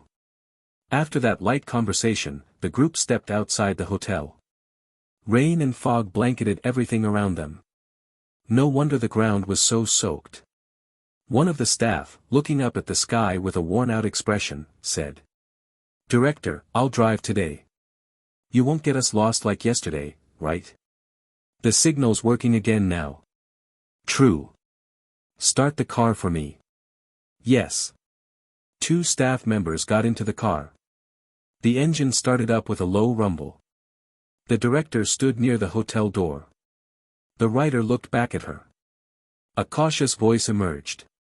Did you see it? Yeah. The director recalled her conversation with the general manager. His hands were badly injured. Enough to drip blood. What? The staff member at the wheel was startled. His hands were injured that badly? Yeah. The director in the back seat nodded. I thought you'd all be too shocked, so I couldn't say anything back there. Sorry. No. Nothing to apologize for. I was just startled. Who says it isn't? I'm not joking, my heart really dropped. The blood was coming down so thick I thought for a second my eyes were playing tricks. The other staff member turned to the writer. You saw it too, writer? Yes, I did. If blood was falling to the floor like that, it had to be truly dangerous, so my eyes were drawn to it. The director kept her composure, but I'm afraid I let my shock show a little. That's really dangerous, isn't it? The situation aside, the injury itself. It is very dangerous, yes. He hit it behind his back so quickly I couldn't see it properly, but he was wearing gloves. Those white ones we saw yesterday. Those looked pretty thick. For blood to drip through cloth gloves, it would have to be a deep laceration or a penetrating wound. In vascular terms, at least a vein would have had to rupture for that kind of blood loss. A vein? I don't see how it's possible. But, he didn't show a single sign of it. He didn't, no. I can't begin to imagine how he managed it. The director let out a half-laugh. You fuss about every little thing, and then the moment something actually happens you turn all clinical on me, huh? That's what happens after a few years stuck beside you, director. Remember when we went to Mexico? Oh, please don't. Just imagining it makes me carsick. The writer's voice was weary. Lee Sean-hae had debuted as a documentary director. Her emphasis on location scouting came from there. Films as realistic and detailed as possible. A mise-en-scene that plunged audiences deep into the world of the film. That was the kind of work the two of them made. Ugh, even I found this one genuinely chilling. At least when we went to war zones or drug dens, those were places I braced myself for. And they weren't even domestic. I kept saying that hotel was really strange. Setting that aside, what on earth would you even get injured by in a hotel? That was the crux of it. If he wasn't trying to show us, what reason did he have to come out into the lobby with an injury like that? We can't rule out the possibility that he did want to show us, can we? Why do you think so? Because he gave off this feeling of wanting us out of this hotel. So, this hotel's this dangerous, so knock it off and leave, is that it? No, he probably wouldn't have gone that far in his head, but I thought it could be along similar lines. A moment later, the writer changed his mind. No. Probably not. Right. That man didn't welcome us staying at this hotel, but at the same time he wasn't telling us why. If anything, he was trying to hide it. A man like that would have no reason to openly display an injury on that scale. Above all, we can't even know whether that injury has anything to do with the hotel's strangeness.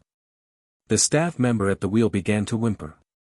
What, wait, you two had something between you the whole time. We just hung around and slept without a clue.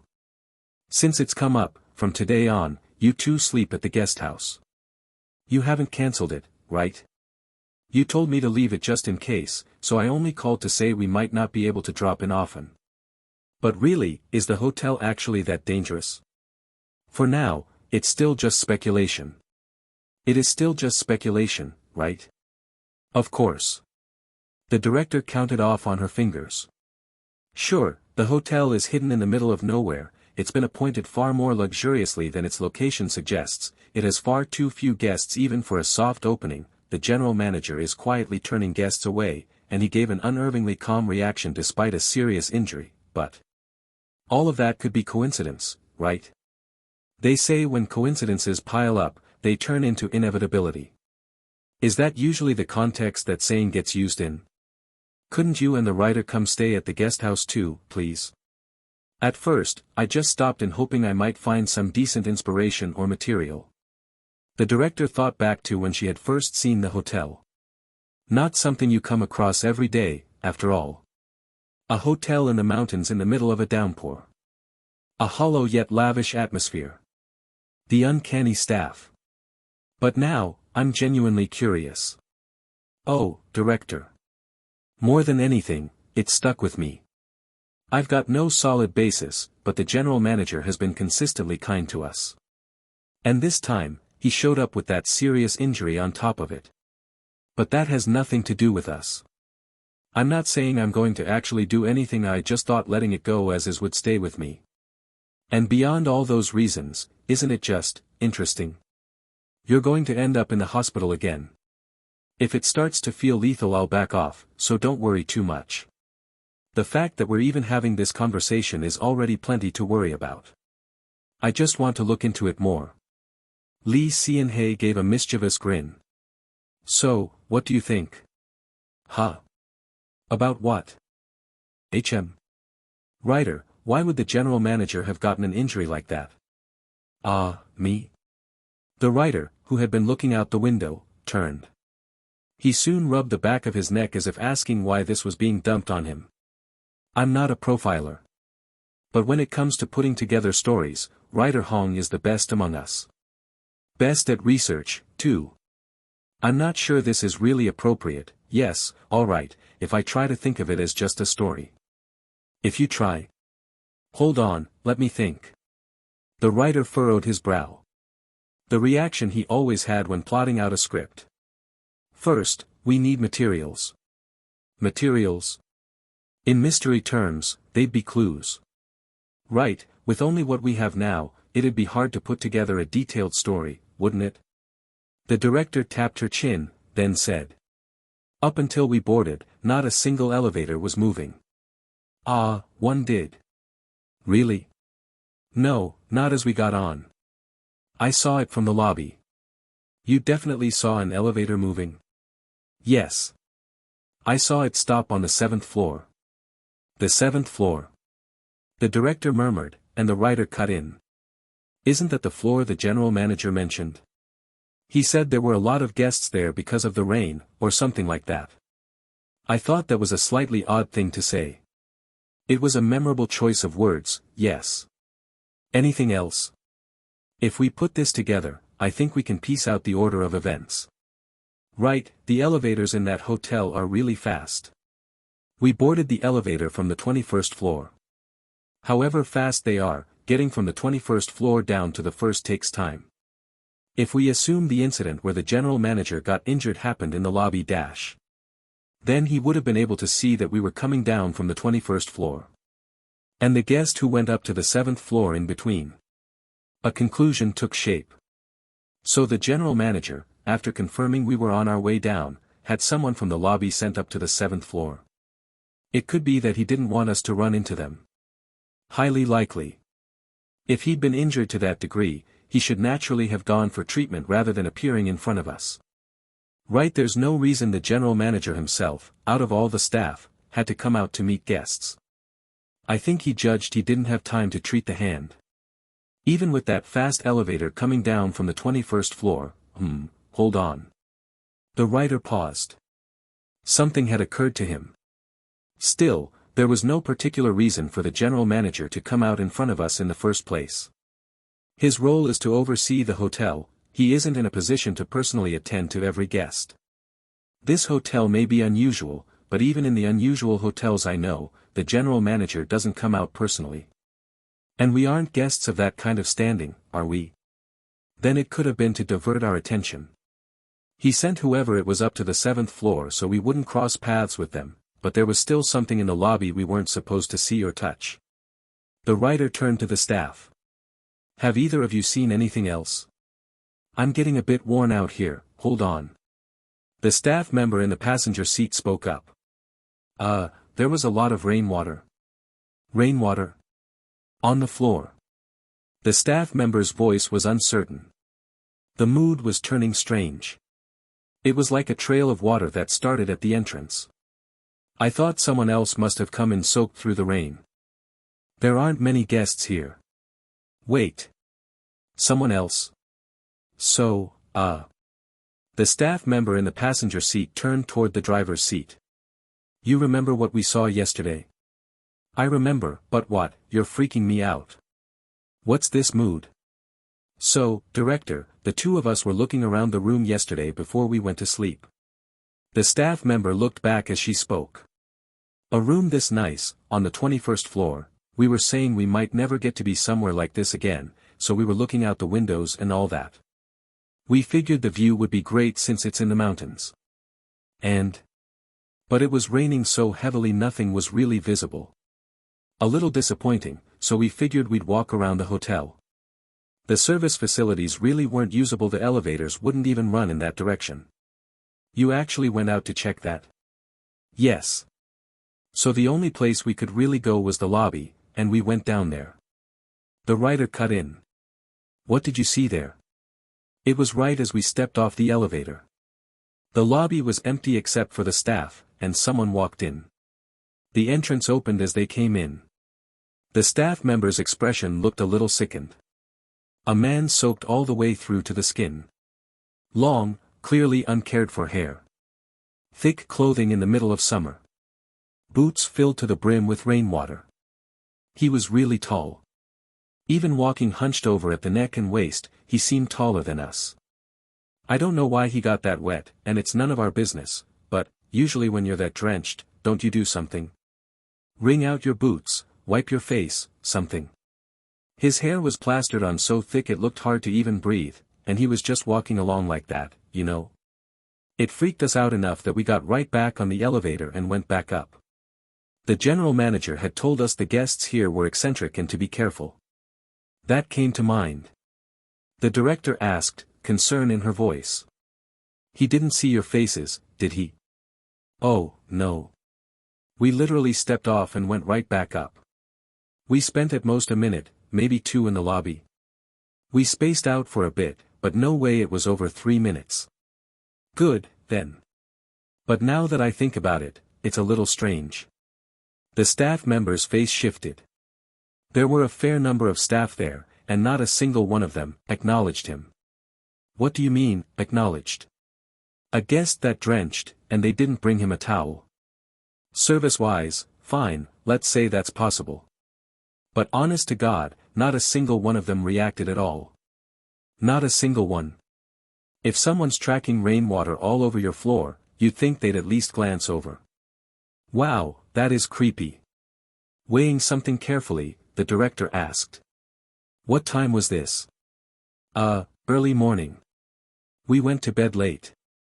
Roughly what time? Around 3 a.m. Okay.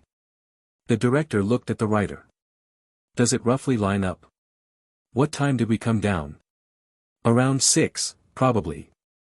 That trail of water at the entrance, that was probably from that guest, right? Unless there's another strange person like that. Right. So, I'm not sure if this is correct, but... After a beat, he continued. Let's suppose that guest has the hobby of taking walks outside only in the early hours, when there's no one around.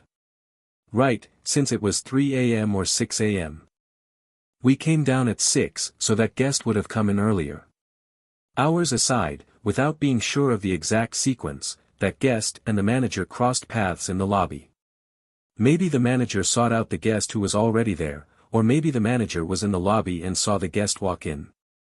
And for reasons we still don't know, the manager, after confirming we were coming down from the 21st floor, sent that guest back to the 7th floor. Probably because that person is the guest who enjoys rainy days. There can't be too many grown men walking around in a downpour with nothing on them. Especially not full-grown adults. We can't be certain, but is there anyone else in this hotel who could inflict an injury like that?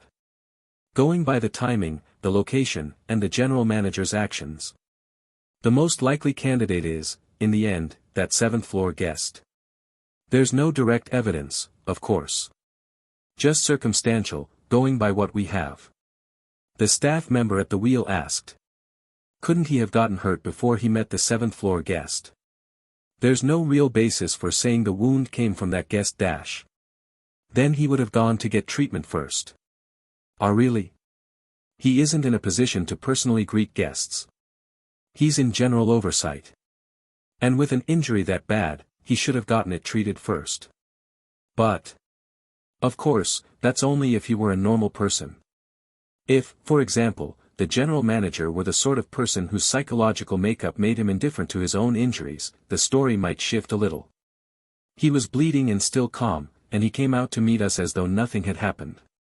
Given that behavior, we do have to consider the possibility that he isn't someone with ordinary sense. The premise that one treats an injury first is a common-sense one. But it can shift depending on psychological motivation. If, for instance, he had the kind of personality that prioritized other things over his own physical safety.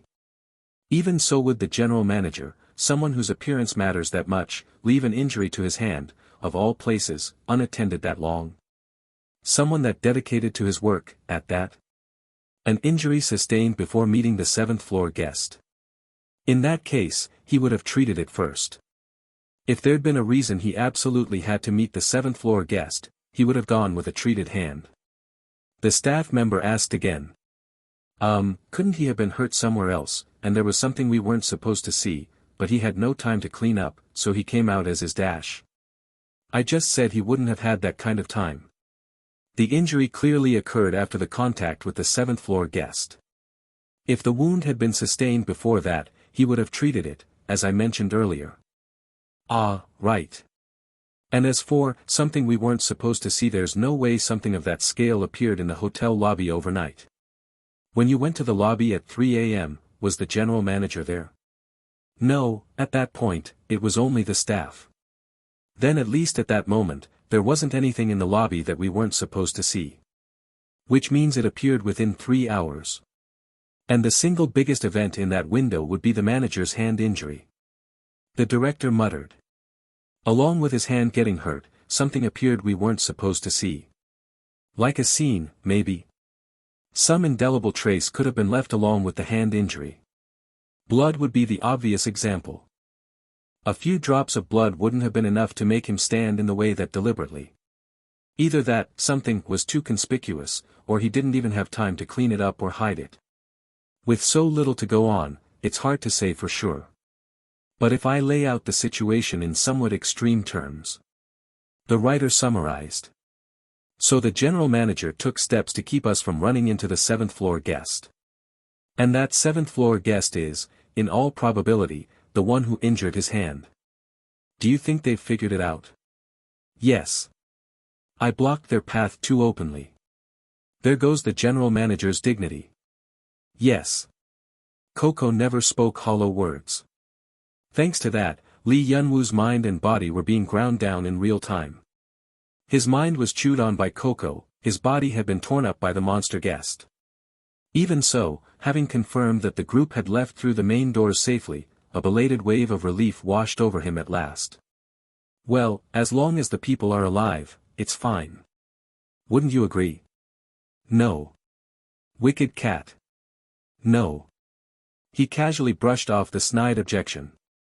Yunwoo rang the bell to summon the staff. Soon, staff with mops approached expressionlessly and began scrubbing the floor. A floor where rainwater and thick blood had mingled together. Too gruesome a sight to be explained away as merely a hand injury. After gazing down at the stained floor for a moment, he glanced at the large mirror behind him. His back was gouged open. Marks as though a beast had torn into the flesh. Resurrection takes time. If he had died, the next target would have been the human guests who had just stepped out. Precious people very nearly didn't live out their natural lives. A breathtakingly close call. A blessing his own life was as tough as it was. I never thought I'd use blood magic for this sort of purpose. Yes. Still, rather useful, don't you think? Yes. Yes. There are roughly 4 methods for dealing with monster guests. 1. Contract. 2. Exorcism. 3. Management. 4. Neglect. The contract route comes with semi-permanent penalties. The exorcism route is dangerous and entails heavy losses. Neglect, if one doesn't want to run the hotel into the ground, shouldn't even be entertained as a thought. Therefore, the safest method of response is management. A rather awkward situation. He murmured, looking down at the marble floor that had only just reclaimed its original color. The management manual for the drenched one is clear-cut. Reinforce the humidity control system, track its movement patterns through plumbing monitoring, and above all, physically block any frequency of contact with human guests. Yes. A thoroughly rational method in which, at the very least, no one dies, but the affairs of this world are so capricious that things rarely go as I'd wish. Exceptions always arise. Damage to the humidity control system, of all things. A high probability it was the weather pushing past critical thresholds. When the system collapses, the drenched one's walking frequency spikes. Especially its probability of responding to the warmth human guests give off and initiating pursuit rises dramatically. Yes, it rises. A rather unpleasant turn of events both for the general manager, and for him as one human being. And the guests came down earlier than expected. By the manual, the humidity control system should have been seen to first, but there was an absolute shortage of physical time. The drenched one had already taken up position along the route through the lobby.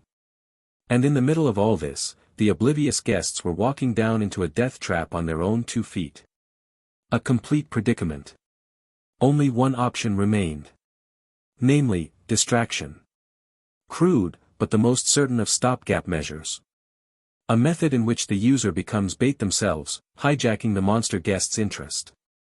The distraction method against the drenched one is more straightforward than one might expect. Simply stand in its path and issue an appropriate suggestion that it move on. The success condition is humidity above 65%. Current humidity 65.3%, that was cutting it close. When distraction succeeds, the pursuit of the human guest is forcibly delayed, and the erosion rate is adjusted downward as well. The reason that the drenched one went up to the 7th floor without complaint just now was because those conditions had been met. Any slower, and far uglier stains than those would have been left on the marble floor. Responding to a drenched one that has already made contact with a human guest is a difficult matter even for me. Yes, a difficult matter.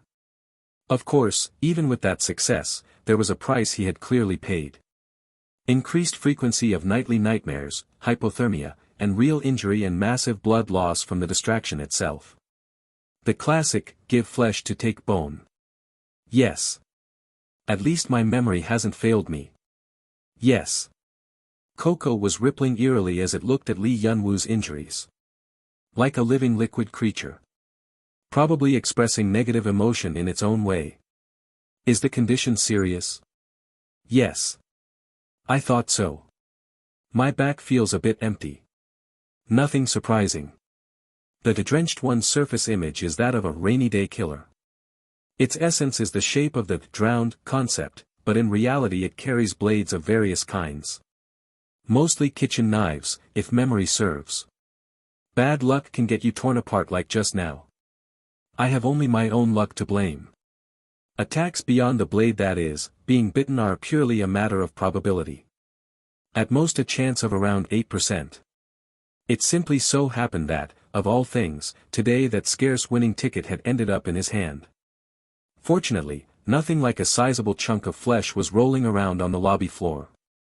Thanks to that, I managed to maintain at least a thin veneer of dignity in front of the guests. Should I express gratitude for that? No. Such firmness that it makes me feel foolish for even trying to turn this into humor. No. You're right, it isn't a situation to laugh off. Thank you for the objective and unambiguous answer. Perhaps because I'm in a state of major blood loss, I can't even produce a decent joke properly. Yes. Additional treatment will be needed, though I have no clear sense of where to begin. That as a modern 21st century person I have to consider self-surgery. This is exactly why staffing shortages are frightening. Honestly, nonsense. He felt like his brain wasn't working because there was no blood in it. First, let me get somewhere safe. Lee Yun-woo boarded the operator-only elevator.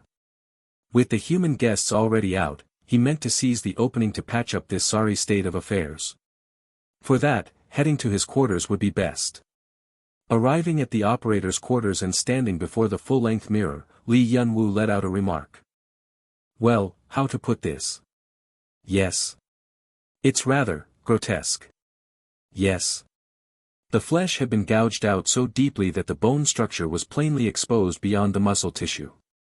Even for Lee Yun-woo, who had lived through 40-some years, it wasn't a scene one ran into easily. No, it shouldn't be easy to run into in the first place. He wasn't a doctor. A sight only practicing surgeons would welcome. Or, given the world these days, even for them this is probably visually impolite. A rather awkward situation. During the distraction process, the drenched one attacks the user. At first it seemed like stabbing with a knife, but the moment he blocked with his hand, it bit down outright, like an animal. Whatever manners it had must have washed away in the rain. I'll say it again, but I never thought I'd use blood magic this usefully. Never thought. Yes. After all, I only started learning it recently, and it was rather far from the definition of magic I know. At the moment, all I can manage is making blood move.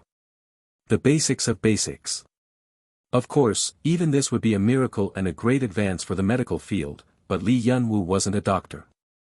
He was just a salaryman who barely managed to keep his own body together. Amid all that, he'd wondered what could be done by merely handling blood, and today he came to grasp its usefulness viscerally. He was, in real time, regulating his own blood. If I had to summarize, stretching one's life just a little thinner and a little longer. Holding the blood back so it wouldn't pour from the wound, forcibly pumping a heart that was trying to stop. Though put that way. Worded as a sentence, it sounds exactly like a madman's rambling. Yes. There's that sort of thing. To think the human anatomy he'd crammed in high school would come in useful this way. Something he finds himself feeling a few times a year. Life truly is unpredictable. Under normal circumstances, pain and shock should have at least knocked me unconscious. Fortunately, the game character's body is helping out there. Which conversely means my condition is serious enough that I have to lean on the game system. Yes. Soon my brain will split into 4 pieces. If he stopped the blood magic, he would die. I can die and come back, so it doesn't matter for me, but... No. The problem is the human guests.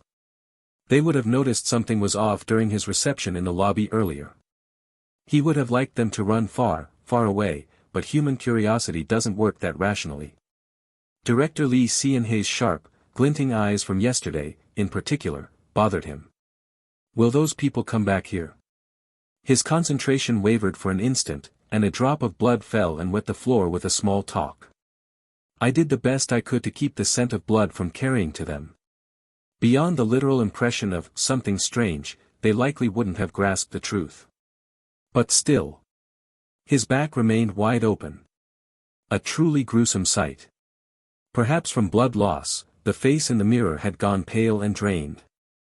The expression was more forbidding than usual. Director Lee Xianhei and writer Hong Jiangyan are known for being quick to catch on and for enjoying risk. The industry reputation for that peculiar investigative spirit is well established. Yes. What was that yes for? Yes. The cat, which had been quietly watching him, spoke like a broken radio. Director Lee Xianhei and writer Hong Jiangyan. Known for enjoying risk. Investigative spirit. Will those people come back here? Yes. Yes. Yes. He roughly understood. Coco, I learned only today that you're the sort of cat who can string that many words together. Hello. Yes. So admirable I'm about to tear up. Yes. His insides tightened a little. Ha. He swept his hair back with a hand covered in blood. The reflection in the mirror was a mess. The neatly swept back hair was damp with blood, and dark red stains marked the collar of his shirt. Being unable even to keep up basic self-censorship and ending up this disheveled brought substantial displeasure. Truly, filthy, and unkempt. Yes. He didn't like it. Things are really, turning tiresome. Slick, damp, and lukewarm on top of it. First, let me calm down. Yes. I'll start with treatment. Yes. Treatment. I've been saying this a lot lately, but if I'd known it would come to this, I would have become a doctor. And of doctors, a surgeon or an anatomy professor, that sort of. All right. I can hardly receive guests with a hole in me. Where to begin? Among the penalties, the mental disorder category of increased nightly nightmare frequency was no problem. I've had similar situations a few times, so I know. A penalty from the drenched one can't be all that different. At most, a drowning cut scene during sleep, and it passes. Literally a game cut scene, with zero real impact. Too early to be sure, but hypothermia is probably fine too. This one is just setting. And ordinarily, the operator doesn't die from a hypothermia status ailment. If the hotel's temperature were to drop further from here, that might be another matter, but that isn't the situation. Because this body was a game character, it had that setting, but there were no actual additional symptoms from it. No shivering, no diminished judgment, no muscle rigidity. Truly, only the body itself being cold. But the injuries from the attack and the resulting massive blood loss setting or not are directly tied to the user's life. Naturally, even in the game, massive blood loss is a status that can cause death. And since this isn't just any character but an actual real-world body as well, a misstep and I could really die. Count the time it would take to die and resurrect. A human guest could end up in danger during that interval. That had to be prevented. And he couldn't face human guests in this state either. Even so, what method is there? The blood magic texts had a section on hyperregeneration, but I haven't studied it. Attempting regeneration with an ability at this level is impossible. Then, the next option. Is there a regeneration item somewhere in the hotel? No. In the tutorial stage, high-grade recovery items are locked away. Healing an injury of this degree would require the shop to open. That's difficult too. Using the bed in the quarters. It can resolve a minimum of status ailments. But penalties from common to both versions monster guests don't fall within that minimum range of status ailments. Sleeping and waking would only refill the lost blood. That was something, but it wasn't enough. And once he lay down, a whole day could pass. A conclusion soon emerged. I'll have to wrap myself in bandages to reduce the wrongness of a caved-in body, and use blood magic to stall for as much time as possible so this body doesn't die. No. In the tutorial, resurrection takes at least 3 days at minimum. If a human guest came during that window, they would certainly be gravely injured. Or die. I can't leave it like that. No. No. Few games heal a character's injuries simply by leaving them still. This game is the same. Unless he healed the injury, the massive blood loss wouldn't go away either. Continuous damage, restrictions on movement, and this body prone to easy panic. It would be inconvenient in many respects. But I can cover the roughly 1 week until director Lee Sean-hae's group wraps up their stay and leaves. Don't cling to what isn't there. With what's given, it can certainly be managed. Use the operator's quarters bed to refill the blood I've lost, regulate the blood so as not to reach death, and mimic the lost organs with blood in their place. Yes. That should do. No matter what status ailment hangs on me, the operator never dies in the quarters bed. There's always a way. If I focus on blood movement as soon as I wake, it won't reach death. The guests may feel something is off, but as long as I keep my life attached, it can be managed to a degree. Fortunately, there was no pain. If it had hurt on top of everything, I couldn't have made such a crude choice. A real blessing. No. Strange. The usual dry tone, and yet today, why does it sound this flustered? Yes. Alright, remember this, Coco. Yunwoo dryly rolled his eyes over to meet Coco's gaze on the desk. A faint smile soon traced itself onto his bloodless face. If another guest ever enters this hotel, I will respond this way, consistently. Who had let people into this place? Shamefully and unpleasantly, the real Lee Yunwoo couldn't answer that question. Coco's inner workings, whether this was truly the game data he had known he didn't know. He couldn't even be certain how the existence called Lee Yunwoo was appraised within this unanswerable space. But he still had the right to issue at least this much warning. I'll be hurt in their place. I'll be angry. I'll be tormented by every status ailment and die. Then I'll come back and protect the guests again. Because that's what I've decided. I don't quite know why you treat me specially. Whether because of 26 years worth of time, because I hold the copyright to this game, or because there's some separate reason I was abducted to this place. Whichever it is, my conclusion doesn't change. When guests come, I'll die as much as they would have had to die, and be wounded as much as they would have had to be wounded. I won't let anyone die here, and I won't let people be treated like game data. As you know, that is my way of operating.